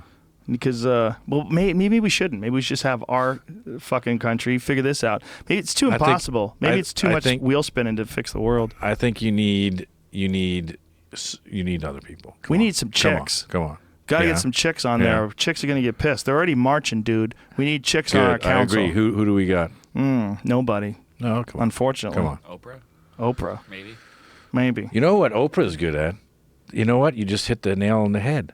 Because she's great at super popular. Well, she's great at getting a message across. She's great at saying, hey, this is the thing, and this is why it's happening. So Taylor goes, oh shit, we've got this reactor that we can do that costs $10, and then she goes, okay, this is why we're doing it. Okay, That's so who else? What other chicks? Oprah's very good. I like that as our politician. Wouldn't we get mad when you call them chicks yet? Is that still okay? When do I become a pig for calling them chicks? Yeah, it's not good. Come on. It's not good to call them chicks? No. Why is it good to call Joe Biden a dude? He's a good dude. Isn't that all right? Yeah, he's a good dude. So why isn't it okay to call Hillary Clinton? Well, she's a fiery chick. I think it's good when you're calling people like, their buddies and their friends and stuff. What about anyone under 30? I'm not getting into it. Can we call women under 30 chicks? But I think they like it. But I think we need another international, person. Ayaan Hirsi Ali. All right. That's good. There you go. Yeah. Yeah. She would be amazing with foreign relations and understanding people of religious ideologies. Yeah. Okay. Good. Who else? See, now the super liberals get mad at you for that. She's an Islamophobe. Isn't that hilarious? Have you read any of the criticisms of her? No. So it's people that just go so far left, they've spun around and their nose is up the right's ass. They're so confused. Well, that's the one thing is the left goes so far left that the right and the right's going so far. Everyone crazy. Battles it out. It's like this Black Lives Matter going after the Women's March thing. Like, everybody relax. On one hand, though, I got to admit, though, I read the thing and I was like, why would they complain about people supporting this Women's March? Why would they complain about something good? And then the other part of me went, well, imagine if you were them. Imagine if you were them. You're protesting against people getting shot and killed by cops, and you're trying to make a movement out of that, and you don't get near the kind of traction, nor near the kind of positive press. Then the other part of me goes back to the Women's March and go, what's crazy about the Women's March? Not a single fucking arrest all across the country. Yeah, it was apparently super good vibes. That's super amazing. That's pretty good. Cops were wearing pink hats with cat ears. They were called pussy hats. Right. Get it? Meow. Yeah. So they have these fucking cats were wearing them, or cops rather were wearing them. And women were taking pictures with these cops. Because, you sit there and you say, okay, look, people can do this and we can do it peacefully and we can do it rationally, and we're all, at the end of the day, we're all in the same boat. But here's the question. We're all just people. Do you think there's enough people that aren't racist that you could pull something like that off? Do you think it's more common to be racist than it is to be sexist? I don't know. I will say the universe does things for a reason, I think. And I have two amazing daughters, and it changed my life. And it changed the way I view the world, and it changed the way I see things, and that's why I look at that march and I say that's a great thing. And it definitely it alters how you think about things, for sure. It also alters how you think about the future, because a lot of people are like, fuck global warming, it's not going to fucking do anything in my right. But when you have kids, all of a sudden you're like, shit, I want my kid to go swimming. I want my kid to go outside. Want to leave him in a nightmare. You don't want to leave it at night. We're adults. We gotta pick up our own shit here. Yeah. In any case, I think it's a good idea. I think we should we will submit our Council of Elders idea to the world via the internet and see if we get 1 billion votes. Then I think everybody has to adopt it, and then we get to sort of be special advisors. I seriously think this could actually happen one day. It might not happen in our lives. You know who's a good politician that people like and would fucking follow and is good vibes? Ron Paul. Joe Biden. Maybe. Joe Biden, we used to have Joe Biden night at Stitch's Comedy Club back in Boston, where we would plagiarize each other's material, because Joe Biden got busted doing Kennedy speeches when he was running for president back in '88. Really? Yeah. But everybody's kind of forgot about that. He seems like a fairly decent dude, although a little odd. Yeah. You want a little bit odd, though. But you know what? When they were vice president, you're like, all he has to do is fucking smile. Like, they don't have to. Nobody blames him for anything. The memes are amazing. I like the memes. My favorite one. I think that made him. If the memes had come out before the election, he could have won that with a. My favorite one was Biden throwing his head back, laughing. He goes, and then I said to Hillary, "You did the same thing Monica did. You blew it." And then Obama says, she kills people, right? Yeah. Yeah, it's that picture. Yeah. And then they use that with a bunch of them. Oh my so God. Funny. So fucking. Oh my God. So good. Oh God. All right. It's interesting, but I think that what I'm saying about technology is I think we're way more connected as human beings than we ever have been before. And I think a lot of this crazy, super social justice warrior, progressive shit that you're seeing today, where it's getting the far, far, far outreaches of it are so out of hand. I think all of this is possible, and all of this is because of this newfound opportunity we have to communicate with each other that just previously just didn't exist. I've got a question for you. Okay. So you look at, I agree with you. Like, we have this ability to connect all day, every day. And it's going to, my point is, it's going to get crazier. Yeah. And it's going to get more and more connected. Yes. This is just the beginning, I think. Have you seen this augmented reality business? Yes. Like, you see that and you're like, oh, what we have now is, rudimentary. Yes. And that's 2 years out, 3 years out. And once people start submitting to some sort of a lens in their eye, I mean, that's going to goddamn happen. People are already getting lenses in their eyes that repair their vision. Yeah. I have friends that have lenses. Sure. I have my friend Steve. He just got... I have two friends, Steve, that have had eye operations. But my friend Steve just got a fucking artificial lens. Yeah. He had a ripped cornea, and they put an artificial lens over his eye. We did a piece on it. It's fucking insane. Yeah, I mean, he's not even like a martial artist or anything. He's just a regular guy that had an eye problem. Right. And they're starting to do this on people, and it's going to accelerate. They're doing all sorts of crazy shit now. Well, when you see augmented reality, I don't know if everybody knows what it is, but now, right now, it's glasses. Mm-hmm. And once you get over the fact, which is weird, that it's like holograms inside your eyeball. Yeah. Like they put them in. Now I'm a fucking like germaphobe freak, and I'm like, oh shit, that's going to give me cancer of the fucking eyeball. But apparently it's not. But in any case, after you get over that fear, you're like, oh, you put these things on. It's this room, right? And you're like, oh, there's a TV, and you're watching TV in your room. Okay, great. And they're like, but it's only a TV because your brain is used to it being a TV. When you get used to it, we'll just flip a button and you're on the 50-yard line. You know, it can be anything. Yeah. It can be any size. You can do the art in the room. You know, now that's for TV watching. It was developed for like a media thing, like it could be movies or TV. But they're like, oh, and it could be your phone, it can be your computer, it can be everything. So everything is going to be in your glasses, a camera, everything. You control it with this little thing, and it's. So you're going to be, you know, all your media is there, your phone is there, your computers are, everything's there, and it's just this connectivity that's always there. It's always on. It's fucking crazy. Now, there's all kinds of ethical things, and how's that going to change humanity, all that stuff, but who cares? It's going to happen because technology's there, and it's fucking better than a phone. Now, once that connectivity happens, to go back to your point, is there's a power in there for positivity and all this stuff, but if you look at, for example, social media, you know, one of the things that is destroying Twitter is they can't keep and by the way, the fake news on Facebook and all this stuff, they can't police it. It's too many people. It's too many people, too much shit. And it's like bad people, it's this people, it's and everybody's got an opinion. And by the way, when you're across the table, the reason why we eat, the reason why we have feasts, the reason why we do all this shit is because when you're eating together, you form social bonds and all this shit. And you're like, oh, I'm not going to kill you because like we had a beer together or whatever.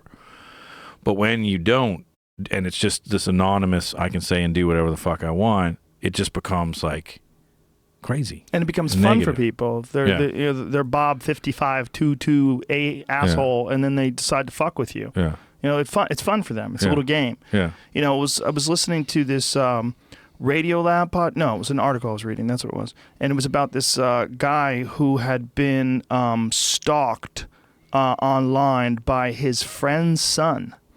And they were, I mean, it got to the point where this guy was he was doing all sorts of horrible shit and sending them horrible, evil messages. They were terrified. They were all having horrible anxiety. And it turned out that it was his friend's son. And the FBI found it for fun. Shit. He didn't think about what he broke down crying when they confronted him, and it was awful. But it was like, wow, there's like some sort of weird, perverse thing that people enjoy doing, just fucking with someone as a game. Yeah. And that all takes place because of that lack of social interaction. Right.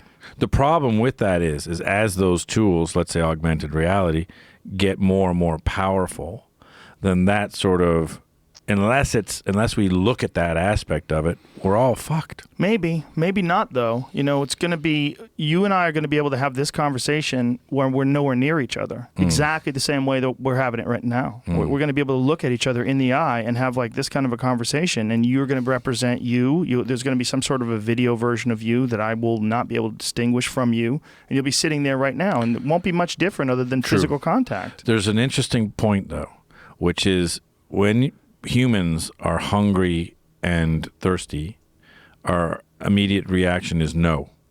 And when we're fed and when we're a bit boozed up, the reaction is yes, which is why everyone says, let's have a business lunch or a business dinner or whatever. Right. And also, if you look at how we socialize with the family, how we socialize with each other, if you actually look back at your history and say, oh, I'm that guy's buddy, or I'm, my family, whatever. If you look back at the majority of the positive memories that you have, they're generally, we had Thanksgiving with the family, or Christmas with this, or we got drunk with this guy, or we had burgers late at night, or whatever it is, because you get these sort of endorphin, rushes, and we're bonding. So I think once you take that out, and it's interesting because I was talking to someone the other day, I was saying, the more technology gets sophisticated, the more you kind of have to fly, because it's to have that meeting. Like, we have the technology, I can call you. Right. But now you have to fly, and you have to have the meal, and you have to, because if you're doing a big deal with somebody and you don't do that, even though it doesn't make any sense at all, it's become a thing. Like, everyone's flying way more, ironically, because the technology is seen as non-effective. So is that in the world of business, you're saying? No kidding. Yeah. Wow, I didn't see that coming. But it totally makes sense. Yeah. It completely makes sense. I feel much different about people when I meet them. Yeah. And not meeting them even for a while, even being in communication for a long time without meeting them, you sort of disassociate. Yeah. It doesn't feel the same. Correct. Yeah. It makes sense. Totally does. Because that's how we interacted forever. I wonder if that same feeling will happen when you're dealing with someone in a 3D form, like a hologram that's indistinguishable from... Interesting. Yeah. And it's coming rapidly. Yeah. I mean, the technology's here now. It's just how quick can they make it into, like, a thing that everybody can buy. Yeah, how quick can they? And what form will it take? Because we're just extrapolating from what they have right now. Who knows what form is going to be available? I mean, Google already has their contact lens thing. Mm-hmm. And nobody thought this whole thing was going to happen in the first place, this augmented reality. This wasn't something discussed 20 years ago. It was always virtual reality. It wasn't. Correct. Yeah, it wasn't reality. And it might just skip. It might just go to augmented. It could go to something even crazier than that. It could go to some sort of a recreation of life that is imparted into your brain. Yeah. Some way. This is literally a hologram. That's an individualized hologram on the inside of your eye. Yeah, it's like projecting on your eyelid. Yeah. Or on your eyeball. Yeah. But what I'm thinking is something even crazier than that, where you close your eyes and you're transported, like, what was that movie with Arnold Schwarzenegger? Total Recall style. Right. Like, you just shot into this new place. Yeah. That seems to me to not be far off. I see where they're going as far as their ability to send signals from brain to brain through the internet. Do you know what is being worked on and theoretically possible? What? So interstellar space travel is hard and impossible because people will die before they get to where they're supposed to be going and all this stuff. So theoretically, what we can do is we can, have clones in other places, and you download your brain into a computer. You send that brain to another computer through a laser beam traveling at the speed of light, and then it gets downloaded into the clone on the other side of the thing. Now that's obviously highly theoretical. You know what's going to happen? You're going to have a whole country filled with Donald Trump, like 1 billion Trumps. He's just going to fucking keep recreating himself over and over and over again. Right. And people are going to make more than one version of themselves. There's going to be walls everywhere. It's going to be a real problem. You come home, there's 15 of you in your house, and they all want to watch the game and scream the same things, and you're competing to see who says the witty shit first. This is another interesting thing. Because technology, when we go back to sanity versus insanity. So, for example, right now we have CRISPR technology where you can edit the genome, right? Right. You can go in and edit the genome. So you can go in and say, well, I want to edit out the cancer thing. And like when you're going to have a kid, and then you can say, well, hey, they're not going to have Downs, or they're not going to. You're like, fuck yeah, that sounds good. But putting cancer and make them 6'4", and this and that and the other thing. Take out the cancer. Right. And so because of that, we said, okay, well, we're not going to do that because we're playing God and all this stuff. But they have places in China already where they're going to do that. Now, if you extrapolate, because they're already experimenting on human fetuses. I feel like but if you extrapolate and you say, okay, they start doing this and everybody comes out genius plus IQ and 7 feet tall and super strong and whatever, it's kind of an arms race. Yes. And you're going to say, well, Gattaca be damned, like we're going to have to compete. And that's when you don't see like, oh, this technology. We're like, when you're logical, say, well, we can't mess with this. Because it's funny because they do things like, oh, they were checking on how butterflies see color, and they used CRISPR to change like one thing. And then all of a sudden the monarch butterfly just became all white, and like their, things shrunk or whatever. And because like you're playing God and you're like, one thing makes all this other shit happen. Oof. And so, but that's happening now. Yeah. That's happening today. They're actually doing it. Yeah. And what if they do it with woolly mammoths? They say, you know what, we could whack this all the way up to 100 if we make a super mammoth. And they start making super mammoths with 3 dicks. It's going to be real strange in 100 years. Really strange. We're not going to be able to see. You and I are unless science keeps, I don't even know this keeps us years. alive. Well, that's the other thing is they're saying now with advances in medicine that the kids being born today are going to live into their hundreds. Yeah, I've heard that they're going to live to be 150 years old. That's going to be really common. Yeah. But the thing is, that's just saying that today. They might come up with something in 5 years from now that makes people go back, like reverse aging. That's entirely possible. Yes. I mean, it's just a process. It's a biological process. If you can stay alive long enough for them to figure that out, how to turn it back. And, that's the real playing God. Turn you back, go back to when you were younger, and then you're going to be a younger you dealing with a new super race that's been developed where everyone is 300 pounds of solid muscle and every Olympic Olympic wrestling match is between 2 enormous gorillas. There's no more lightweights. And we're all going to be fighting AI sort of, War against the Terminator bots. It's going to be incredibly strange. What is that? Aging is reversible, at least in human cells and live mice. Yeah. Changes to gene activity that occur with age can be turned back, a new study shows. Yeah. Jesus Christ. Longevity can be turned back. I'll tell you what's going to happen. Old ladies are going to be out getting dick like crazy. That's what's going to be happening. They're gonna turn 20 and then they're going to be on a rampage. They're going to just hit the clubs and fuck everybody. Well, I got to tell you, this, that your evolutionary clock stops at 40.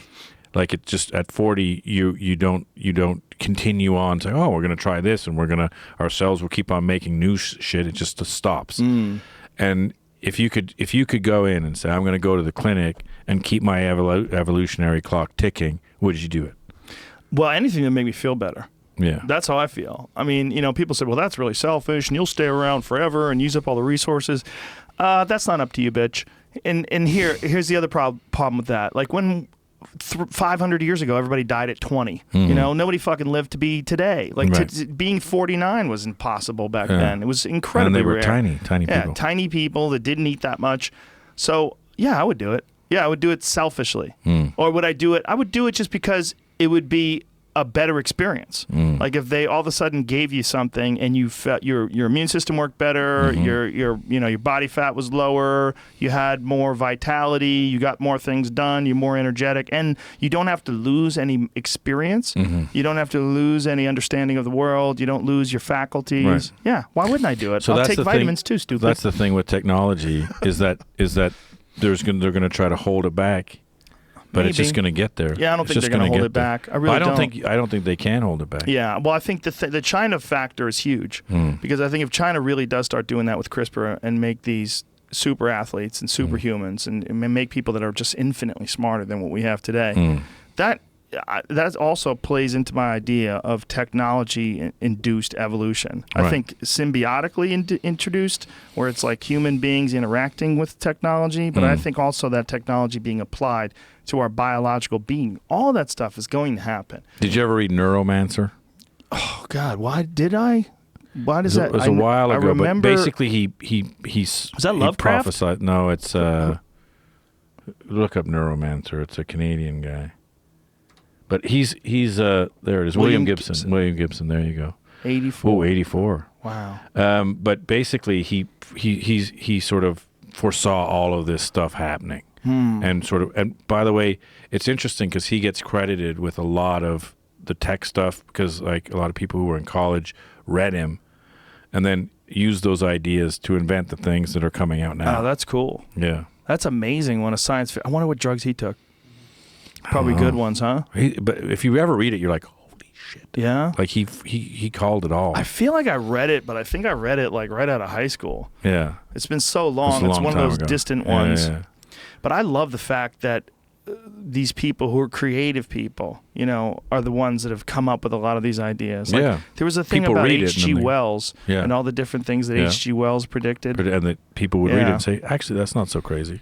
Well, that's how things get started. It's just they can't do it. You know, like all the shit we're talking about now, you know, you and I talking about potential technologies. Those thoughts, like between people like you and I that are not technologically savvy at all, those thoughts can get into the mind of someone who is, and then they can project that idea in their own way and start working on it. It's going to be a huge revolution, and then they'll say, Joe and Shane, the Council of Elders, we made it. We made the Council of Elders. Imagine if it all boils down, civilization in the future, after the Mad Max days, it all boils down to this conversation. It's like the Wild Stallions. Yes. How's that? How's it like the Wild Stallions? I agree with you. I've been thinking about it. It's Bill and Ted's Excellent Adventure. Oh, Jesus Christ! They saved the world. Bill and Ted's Excellent Adventure. Yeah. Do we have enough people? We only picked one woman. We need more women. Who else? I like Martha Stewart. I enjoy her on that Snoop Dogg show. She's cool. A hell of a woman. And she also doesn't give a shit. Put her in, coach. Yeah, she's good. She's good. She doesn't give a shit. I like people who don't give a shit. People just threw their fucking papers up in the air. That's it. He just fucking elected Martha Stewart. This guy's an asshole. I'm not listening to this podcast anymore. I like Martha Stewart because she's been to jail. Yes, she's fucking down. Dude. I always say like she held her mud. If you've done shit and seen things, then you're a much better ruler than somebody who's never done anything. Right. I like her. Yeah. So by that logic, who else? Who else has done shit and seen things that you like to throw in the mix? I mean, it's hard because you're searching your databases for. There's a lot of different people out there who are sort of admirable. Again, I mean, there's a lot. Yeah, we'd have to really sit down. If someone was going to really formulate something along these lines, you'd have to really think it through. Yeah, but not impossible. No. And a better solution than this fucking mess. Yeah. This presidential mess is ridiculous. Yeah. You know, and it's also, this is going to sound fucked up, but I don't think everybody should be allowed to vote. I think you should have to prove in some way that you have an understanding of what you're saying in order to be able to vote. The problem with that, of course, is who the hell gets to decide that? Yeah, that's the problem. But if you have someone who's mentally deranged and they just haven't committed a crime yet, and you read what they have to say about life and about people, and they're racist and sexist and crazy. But here's the problem with that, right? And I agree with you. But there's a lot of problems. But it's also problematic because here's the problem that's happening. It happens all over the world, but let's say in America, because everybody's up in arms about Trump, and there's protests and all this stuff, and all the media is going, can you fucking believe this guy? And you only realize that that's what the rest of the country was saying every time Obama opened his mouth. And so you sit there and say, hold on a second here. Half the country believes that, crazy people in California and New York voted, and then now I in Texas and Oklahoma have to fucking suffer. On the other half of the people are saying, hold on a second, these people in Oklahoma and Texas and Ohio voted, and now I have to fucking, listen to all this shit. And so therein lies the rub. Yeah. Because to go back to it, you say, okay, now hear me out. If you had your security and economic security solidified, was there, wouldn't it be more democratic to just say, okay, Texas is Texas and California. That's what it used to Right. be, anyways. The United States was the states' rights and all this stuff. Because the minute it happened, California's like, fuck it. Let's just split off. We want our pot. You know what I mean? Well, it would be interesting because you were talking about with other countries, having small, more manageable groups is more democratic. It's more democratic. Yeah. It's more not democratic. Not a bad idea in the current state that we exist in. Yeah. Not a bad idea to run things that way. If it's dysfunctional, in fact, it's worse than dysfunctional. You're just going back to undo what they just did. Mm-hmm. Why wouldn't you just say, fuck it, California's going to go off and do our own thing, and Texas is going to do its thing, and Oklahoma's going to do its thing. And by the way, if you don't like it in Oklahoma, you can move to fucking California. Yeah, and how about less reliance, much less reliance on a federal government because it's not necessary. And it doesn't work. Yeah, and it doesn't work, but state government does. So It works better because it's smaller yeah. and more democratic. Yeah, I mean it's sort of tribes. Yeah. As long as we can keep from going to war with each other, you know. But that's what you have to do. If you guarantee that economic security and you guarantee that sort of, you know, political and military security, then it kind of makes a ton of sense to just say, well, if we're like-minded people in New York or LA or whatever, like, okay, California, what's the stat? It's like California would be the 8th largest economy in the world. Sixth largest economy in the world. Look at that. Poll shows a third of Californians favor a Cal exit from the U.S. in wake of Trump's election victory. And they were just fucking shitting on Texas a few years ago for this idea. By the way, I favor it because I live here.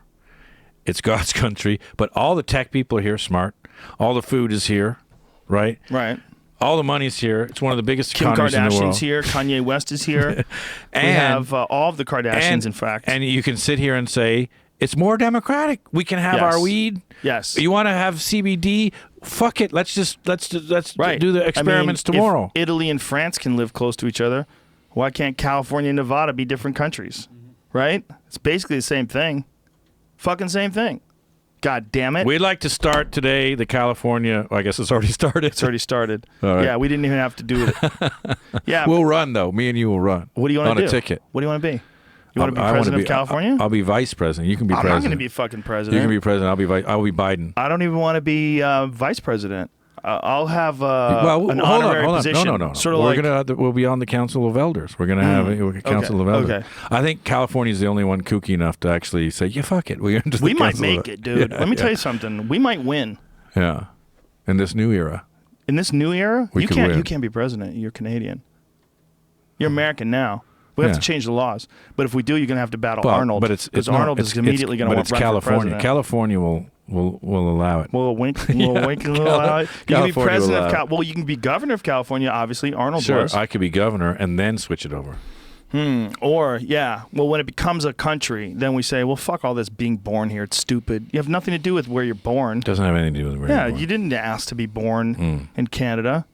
If you could take it back, would you be born here in God's country? If you could take it back, if you could denounce your Canadian birthright. No, I'll tell you why. I'm going to show you my phone case first. I want you to think about that. Because I think the American experience, ironically, is an immigrant experience. I am literally the American dream. You are. I came here as an You're immigrant. more American than me. I came here as an immigrant. I killed it. I love it. I love it here. I love California. I'm like, this is fucking awesome. I say it to everybody. Everyone shits on me. I'm like, fuck you. But look, growing up in Canada, I'm gonna say it. Great country, clean, great schools, nice people. People are really nice. Great. So but what I believe, 20% less douchebags. yeah, probably. I think. But I believe that it doesn't fucking matter where you're born. Like, good call. Like, you know what? If you're good and you're smart and whatever, and you rise to the top, you're hardworking. You know, this was a country built by immigrants, and then all of a sudden they're saying, well, they were the good ones, now there's bad ones. Yeah, and even better, because you were born in Canada, you can't be president, which is a shit job in the first place. Right, so it makes you the ultimate American. I don't want to be president. You're like, hey, I'd love to be president and fix this mess, but I can't do it, guys. Can't do it. I was born on the wrong piece of dirt. I can't do it. I mean, you literally could fucking drive in a couple of hours from where you were into America. Yeah. I mean, it's ridiculous. Yeah. I mean, it's no like I am connected to Delaware in some way. We're both in the same country.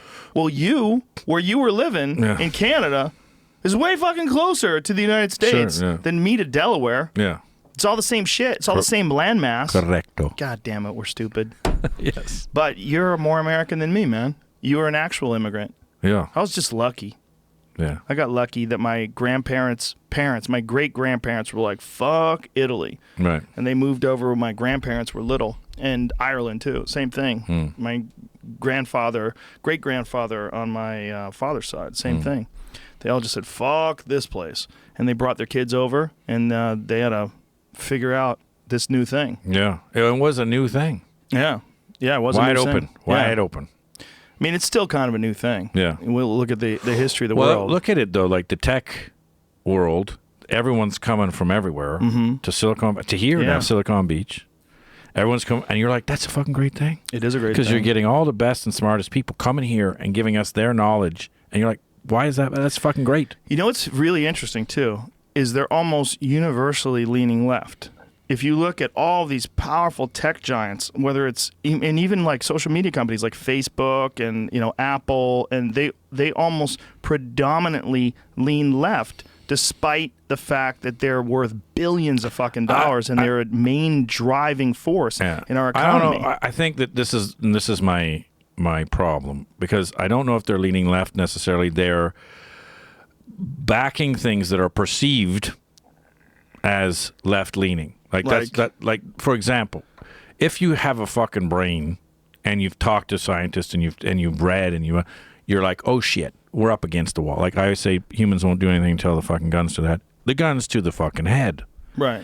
And so if you talk to any of these people, it's like, okay, yes, how do we fucking fix this? The fact that that's left or liberal, that's stupid, right? And I don't understand it. The other thing is, you go on to like pot, for example. We all know where it's going. Or if you want to talk about, like, for example, the Women's March, on civil rights, we all know where we're fucking going. Yeah. If you grew up as we did in the fucking modern age, civil rights, okay, we're not fucking going backwards. Right. How the fuck that became a fucking left thing too? It's like crazy. It's crazy. How is it? I mean, how is it not a right thing as well? It should be one thing where we all meet in the middle. One thing where we meet 100% in the middle and go, look, there can't be racism anymore. We got to get. It doesn't make any fucking sense. It's too old. It's too stupid. It's just an archaic monkey way of thinking. It's back to our primate tribal roots. The fact that it's still on the fucking table is just stupid. Yeah, it's fucking stupid. And I feel the same way about gay rights.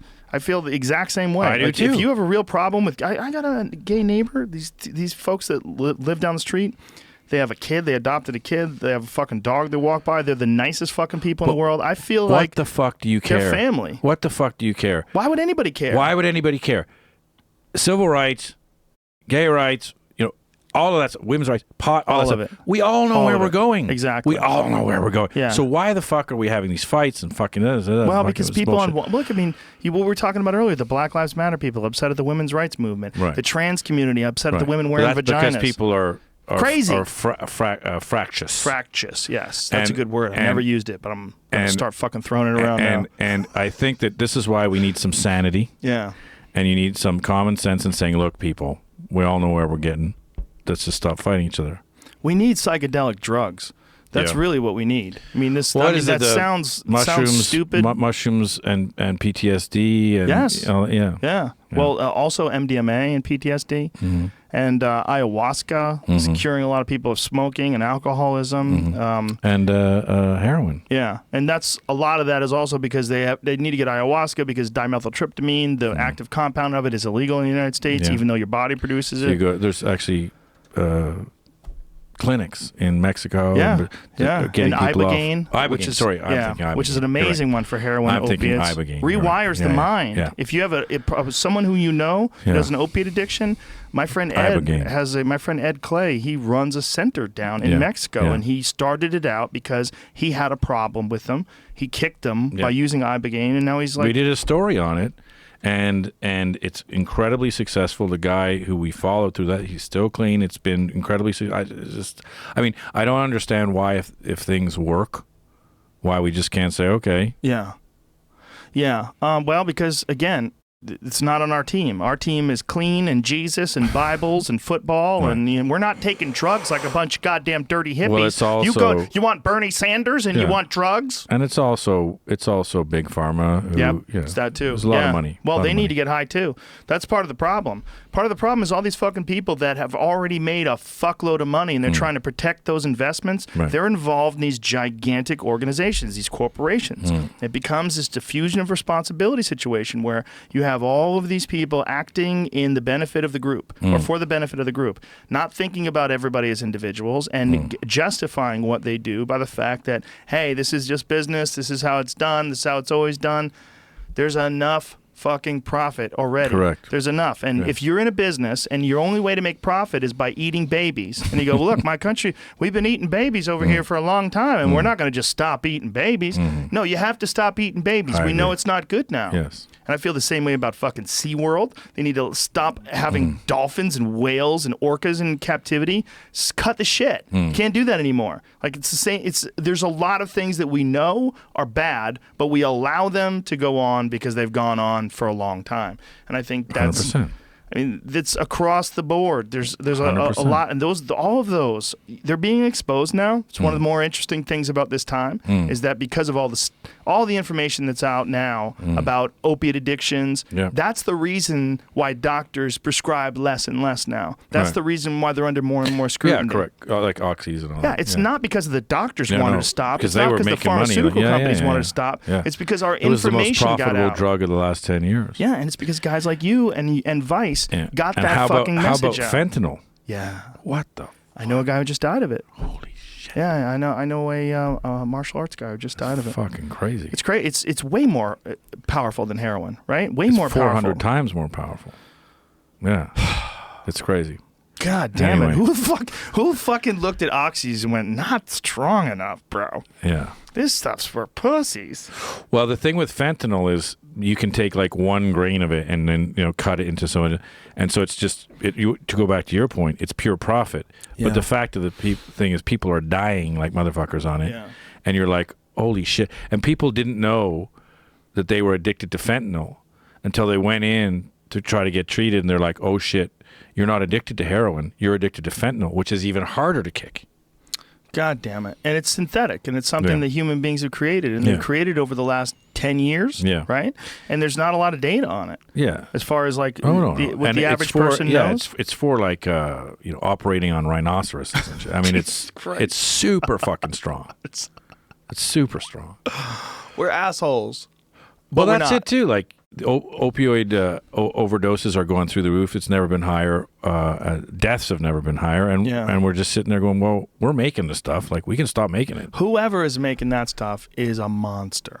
If Stop you're it. making that stuff, you are a monster. Whatever company that's making that, and the fact that the government hasn't stepped in, Trump immediately steps in and fucking stops the protests in the Dakota pipeline and starts that back up again, and he doesn't do anything about fentanyl. 100%. Get on that. There's 100%. what numbers of deaths? Jamie, pull up the numbers of deaths. You know, maybe it's not on his table. Maybe people aren't bringing it to him. But Well, they goddamn It's should a huge problem that opioid addictions are going through the roof. be. And Before you deaths pull are- that up, let's guess. How many people a year do you think die from fentanyl in the United States? Well, it just started. They just started being able to track it, but I would say 50,000. Oh, I was going to say 19,000. I don't know why I said 19. I would say 50,000. Okay. I'm going low. He's going high. Jamie, what are the numbers? Drum roll, please. Trying to find a okay. good number. It's not readily out yet. That's because the goddamn pharmaceutical companies are fucking around with the man. Well, let's just see opioid overdoses in 2016. Well, no. We need to specifically find out. Okay, let's just go with Let's that. just see what that is. It'll give us a ballpark. That's going to be a lot. Oof. Opioid overdoses in the United States. I'm going with 75,000. What do you say? I don't know. You're not gonna. You gotta guess. You can't say I don't know. I went above yours. 125. Okay. So we're That's staying high consistent. because you got to think like, Right. that's overdose deaths. Deaths. That's right. a lot. Like that's a ton. Right, but I bet it's probably accurate. I mean, a you lot. think about the 350 million people, and I think there's something like 39 million that are on them. Really? Oh, it's something insane. Holy shit. Something insane. The number of people that are on painkillers, it's fucking bananas. Wow. What do we got here? 52,000. Bam, you're a monster. You fucking nailed it. Look at you. Well, I got 50. I got 50. Hold on, I had 50,000 on That's fentanyl. lethal. Oh, That's that's lethal just dose. drugs. Yeah, yeah. That's just drug overdoses. And that's 15. Opioids driving this epidemic with 20,000. Oh, so I was right. Holla. There you go. But got it. that's 2015. 16, I believe, was Higher. like was you were close. It was 75, I think. Jesus Christ. So it ramped up that much? Yeah. It's Oh, my going, God. I believe it doubled see if they in the find, past see 3 if you years. can find or something. 2016. Is that on Maybe, that? maybe it's not out yet. It's probably Not out yet. Yeah. They're still counting up the bodies. That's Jesus. fucked up. Fucking crazy. Yeah. It's just crazy. And find out this. What are the number? They don't give you the number of people that are on them, but they'll give you the number of prescriptions for 2015 and 16 for opiates. No. And I think You can get that number? I think it's 39 million. Jesus Christ. I think that's what I had read, that there was 39 million prescriptions, which is 1 out of 10.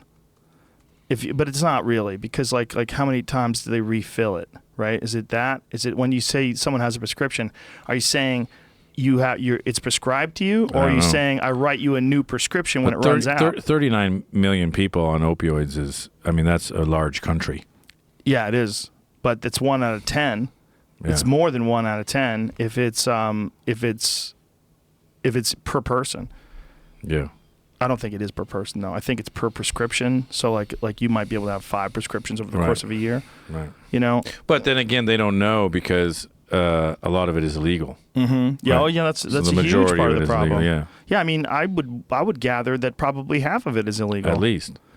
Because you got illegal stuff, pills coming in from all over the world and Mexico, and then people. So the story we did on it was they get addicted to oxy, then they can't afford it because oxys are more expensive than heroin. I don't know how the fuck that happened. I guess whatever.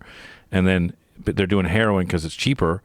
Then fentanyl because it's cheaper still and stronger. Yeah. And there's that whole thing of like when someone dies of a heroin overdose, everyone goes to their dealer and buys from them because, oh, then it's really strong, but I'm not going to die. Yeah. So that's another reason why fentanyl is going through the roof. Isn't that amazing?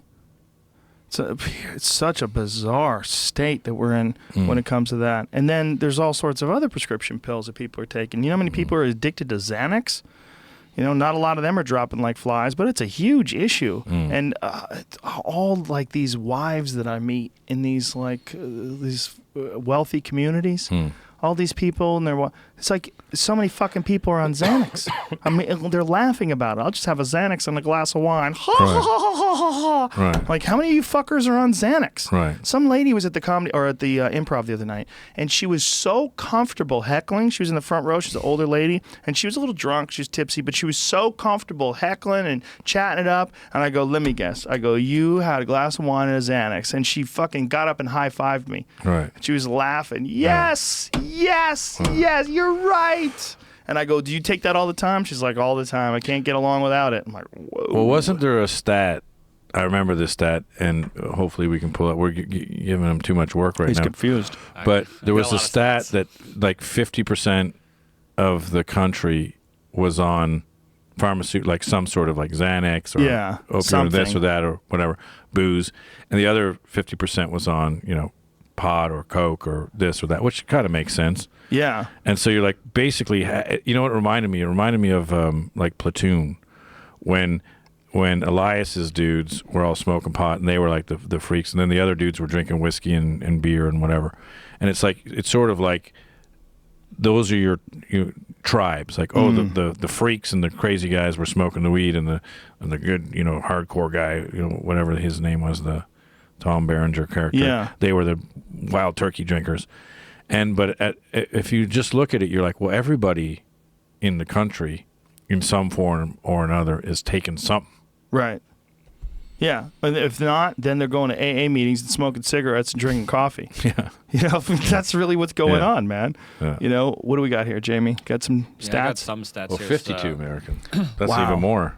52 million Americans use prescription drugs for non-medical reasons Wow. at least once in their lifetime. So that means people that are recreationally taking probably, you know, painkillers. Death by overdoses involving prescription painkillers quadrupled since 1999. That's incredible. More than 6.5 million people above the age of 11 used prescription drugs for non-medical reasons in 2013. That's more than cocaine. So Holy shit. But that cocaine number looks unbelievably low. Yeah. I think that's New York on a Friday night. Yeah, that's Santa Monica. Those are liars. total number of retail drug prescriptions in 2015. It's 4 billion, Yeah. 65,175,064. Holy shit. Yeah. We've been invaded. You're a good researcher. He's a bad motherfucker. That's good. We've been invaded. Look how, yeah. Look at Alabama Look at coming in California. strong. Look How at about California. Alabama's at the top? it's just Oh, alphabetical order. I see. Alphabetical order. yeah. Oh, yeah. California, though. Oh, my God. California. 458 million. We're Are taking we it. at the top? We're taking it out here. And Florida's just We're I think, number one? two. What's Florida's New number York? 2? New York's got to be. That's hilarious if Florida's number 2 because there's way less people in Florida. Yeah, New York. Just above New York. Wow. Wow. Dude, Ohio, there's 202 way less people in Florida. Which Ohio's way up there for. Ohio's way up there course. for Not yeah. that many You people. grew up there, kid. You know what's up. Hey, what's up? You got to get fucked up. You got to get fucked up. You want to get through. Where You know? where in Ohio? Columbus, Ohio. Powerful Columbus. There's a lot of punk bands from there. Yeah. Yeah, that's the reason why. Yeah. It's fucking it's gray and all through the winter. You go outside. It's no goddamn clouds. That's Just it. darkness Gray. or no sun. Just darkness and gloomy and heroin and pills. There you go. Pills. Yeah, man, it's not good, and I don't know how to get that out of the system. That's like having a computer virus, and you bring it to the computer guy, and he's like, "Oh Jesus, it's in everything." Well, it's also another reason why we're all fucked up because everybody's just, drugging themselves and fucking Yeah. opioids and you know. And anyway. the cynics will say, "Well, you're a fucking pothead. Yeah. You're talking about that, and you're a pothead. What's the difference, bro?" Well, it's pot, stupid. First of all, second of all, it doesn't do anything bad to you. It's already been established.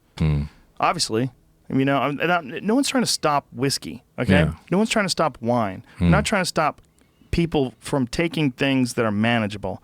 There is nothing manageable about fentanyl. Yes. Nothing. If you're rolling the dice with death every time you're doing something, Yeah. that's not good. And also, if you're getting addicted like that and Like you that. just can't do anything about it, then that's just stupid. And it's way harder to kick. You said. Yeah. Great. Well, I mean, What a it's, combo. It's much stronger. So Who the obviously, fuck needed that? Like, who approved that? well, it was for animals, and then they said, "Oh, we can just cut this, and it's sort of like super strong heroin." It's like PCP, right? PCP was an animal tranquilizer. I know, but it's just amazing that someone greenlit that. That they look at that and go, "Oh, well, paper seems to be in order. Let's go. Roll it out." Well, this is my thing, how many hippopotamuses and rhinos are we tranking? Yeah. Because somebody must have looked at it at some point and said, fuck, there's a lot of hippopotamuses getting their livers removed here in New York City. Jesus Christ. Yeah. Yeah. Well, once those woolly mammoths start fucking roaming through Russia and chewing everything we apart, need we're 'em. going to have to shoot them with darts. We're We're going to have to trank them and check them out. Make sure they're not doing anything weird. We need the mammoths. We need the mammoths. Make sure they're not evolving on us. Yeah. Weird times, man. Yeah. Really, really, really weird times. Yeah. And more weird, I think, than any other time in human history. Oh, for sure. And, if we believe in Moore's Law, then it's going to just go, like you're saying, Yeah. we have this technology now. We can't even, like, it used to be like, 50 years from now, we'll write about 5 years from now. We don't know what the fuck's going to happen. All this shit is just like, well, we can, map the genome, and now we can edit the genome. Now we can reverse aging. Now we can do this. Now, and you're just sitting there going, holy shit, this is happening in real time so quickly. And because of that, and the sort of the speed is ramping up. I kind of like it though, because I do a lot of medical research, and I'm like, one of the reasons why I'm not drinking here is because I got to go for my annual physical, and I'm got to go in and not have too much booze or whatever in my body. But what's interesting about it is they map your shit and they check out your shit and they say, well, this is going to happen or that can happen, whatever else. But you sit there and you go, in 5 years, you're going to have aggressive therapies, if not cures, for many forms of cancer. Yeah. So you're just sitting there going, please, for fuck's sakes, just get me another fucking 10 years. Yeah. So that I can get to, this sort of stage. And I think a lot of people with a lot of diseases that hitherto have been incurable are sitting there going, come on. Yeah. Like, you know, because it's going exponentially. And when you can map the genome, then you can figure this out, and we can rewire that fucking thing. And Well, there's also more understanding about nutrition now than ever before, Yeah. and the causes of all these illnesses, and a big part of that is inflammation.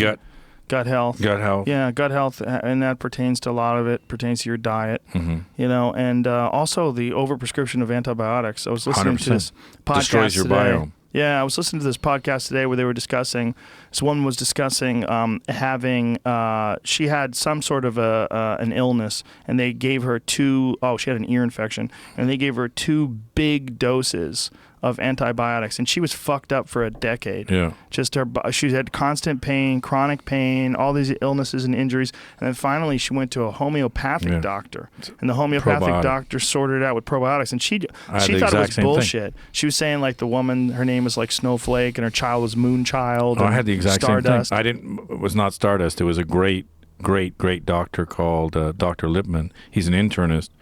And what happened was I had a flesh-eating stomach parasite. Oh, Jesus. And dysentery. I got it in Afghanistan. I came back and I was in trouble. I was bad. Went to the sort of tropical disease center, and they're like, holy shit, we have to get this out. So what did it look like? Well, I took super strong antibiotics.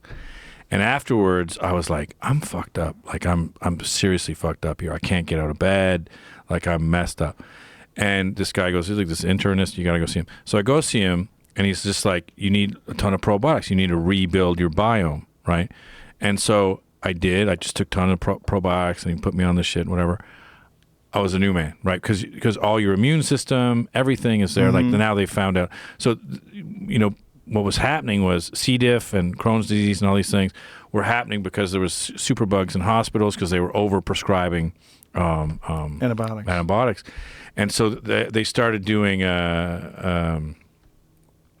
fecal transplants of healthy shit. I tried to explain that to someone. They thought I was joking. It redoes your biome. And by the way, it was incurable before. People are dying, and then they do a fecal transplant, and they're cured. Why? Because it replenishes your biome. Right? And you're completely destroying it with antibiotics. We did a piece on it, the post-antibiotic world, where they just stop working. And if you don't come up with shit like fecal transplants, you're fucking dead. So I went through that, and I've got to say, you know, fucking let's spend some money on that. Look at this. Autism symptoms improve after fecal transplant. Small study finds. They're finding out that it has something to do with autistic...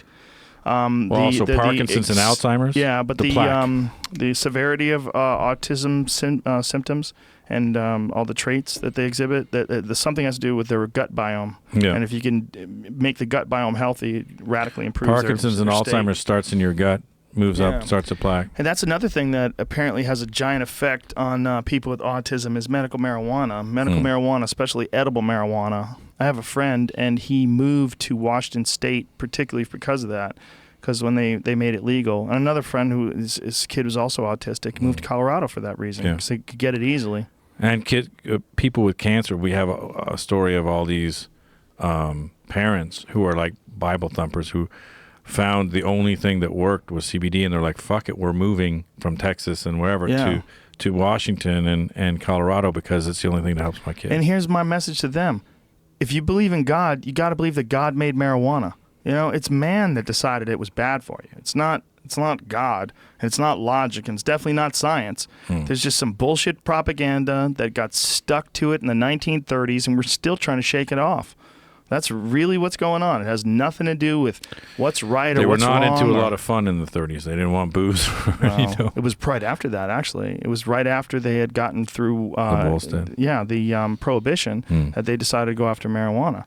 That's really when it happened. It all happened because of William Randolph Hearst. Yeah. You know the whole story behind it, right? No. You don't? Oh, goddamn it, I've told it 1,000 times. So I'll give you the abbreviated version. William Randolph Hearst owned Hearst Publications, newspapers. He also owned paper mills. Right. And they came out with this machine called a decorticator that allowed them to much more effectively process hemp fiber. It was a machine that processed it. Hemp makes a superior paper. It makes superior cloth. You can eat it. The hemp seed's nutritious. It has essential fatty acids, all the amino acids. It's this amazing plant. It's like an alien plant. He decides to demonize it because he doesn't want to convert his wood, his trees that he's turning into paper. He doesn't want to convert it to hemp and spend millions of dollars. So instead, he starts publishing stories about Mexicans and blacks that are taking this new drug called marijuana and raping white women.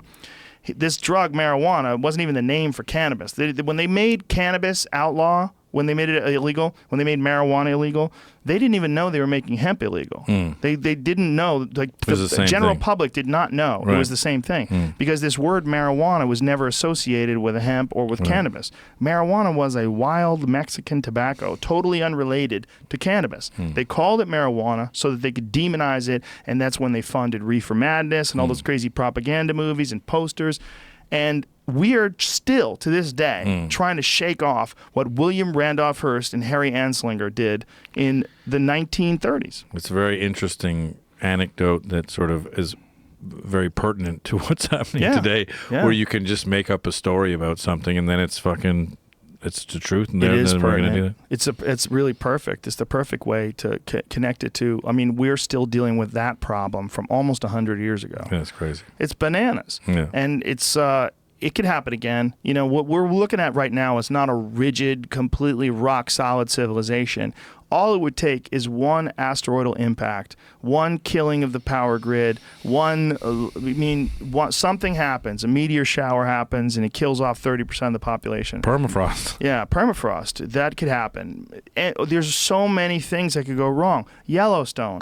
They have thousands of earthquakes in Yellowstone every year. It's a giant caldera volcano that at one point in time blew up and killed everything on the continent. Every 600,000 to 800,000 years it goes. And when it goes, that's a wrap, baby. And the last time it went, 600,000 years ago.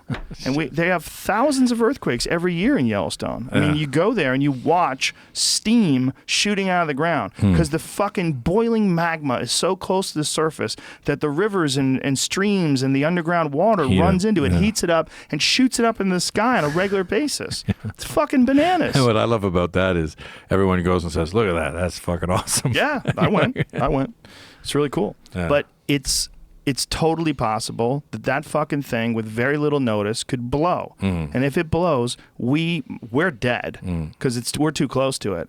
It's in Montana. That's not far enough away. I mean, maybe some people on the East Coast will survive, but they're going to go into nuclear winter, and it's going to fuck up everybody all over the world. But that's why, just speaking about technology, that if you ever talk to, for example, our guy on our Council of Elders, Elon Musk, he's like, why are we a single planetary species? Why wouldn't we just hedge our bets and be a biplanetary species? Because if something does go wrong, at least you've got your data and your culture and your people and whatever. And why wouldn't you do that if you could do that? And when they put it that way, you're like, wow, that sort of makes sense. Because everyone's like, oh, they want to live on Mars, those crazy nerds. There's no evidence that we can live there, though. The real problem is we can't really stay in that atmosphere for very long. Sure. But I mean, they can make fucking... Yeah, but even that, you're still dealing with a lesser gravity. It's going to have massive health consequences for the people that decide to move there. Got it. Yeah. But I'm just saying, that's their argument. No, it's a good argument. We should be a multi-planetary species. It's a good argument, and it's also arguable that with all this CRISPR technology, they might be able to figure out some sort of a medical solution for people that do move to like the moon has 1/6 Earth's gravity. There might be some way that they could figure out a way to colonize the moon and, develop some sort of a new technology. Well, they have crazy shit about terraforming and shit. Yeah, creating an atmosphere. Yeah. Why don't they do that here? fix what we already fucked up. They have to use nukes to do it in Mars. Oh, that's right. They have to nuke the poles, right? Yeah, they nuke the poles. Wonderful. What a good idea. Yeah. Jesus Christ. Anytime that sounds like something a little kid would come up with. Yeah. How are you going to solve this? Oh, we're going to drop some fucking nuclear bombs on the roof. It's going to make the thing. Going to make an atmosphere. Yeah, you're going to... It's too many Matt Damon movies. What I always just think about that is, they get the equation wrong, and then something's like, oh fuck it, it throws that the gravitational pull off by 4 centimeters, and then you're like, oh shit, yeah, that should have been a carry the two. We fucked that one up. And then aliens land on it and take it over. As soon as the air comes up, the actual alien from the movie Alien with the big fucking head, those things, they just camp out right over there and start building spaceships and plan their attack. What kind of problem, Shane Smith? I don't know if we're going to solve them by moving to Mars. Did you see that the last movie there? Arrival? Yeah. No, I didn't. I liked it. I heard it was great. I liked it. I heard it was really good. I haven't seen it yet. I'm gonna see it though. I liked it. I thought it was good. Don't you spoil alert me. Okay, I'm not gonna. I know you wanted to, right? I gotta go, Get man. the fuck out of here, man. I love Jesus, you. I love you it too, here. man. So I much love fun. it. Always. Always. We did a sober one. We did a sober People one. said we couldn't do it. I'll come back mid-season and I'll be on the piss again. I'm hoping that. Oh Jesus! I'm hoping that Mayo gives me a clean bill I'm so that sure I can they will. so that I can come back. You look great. I'm sure you're fine. Love you, man. Ladies and gentlemen, I love you too. Shane Smith. That was great, man.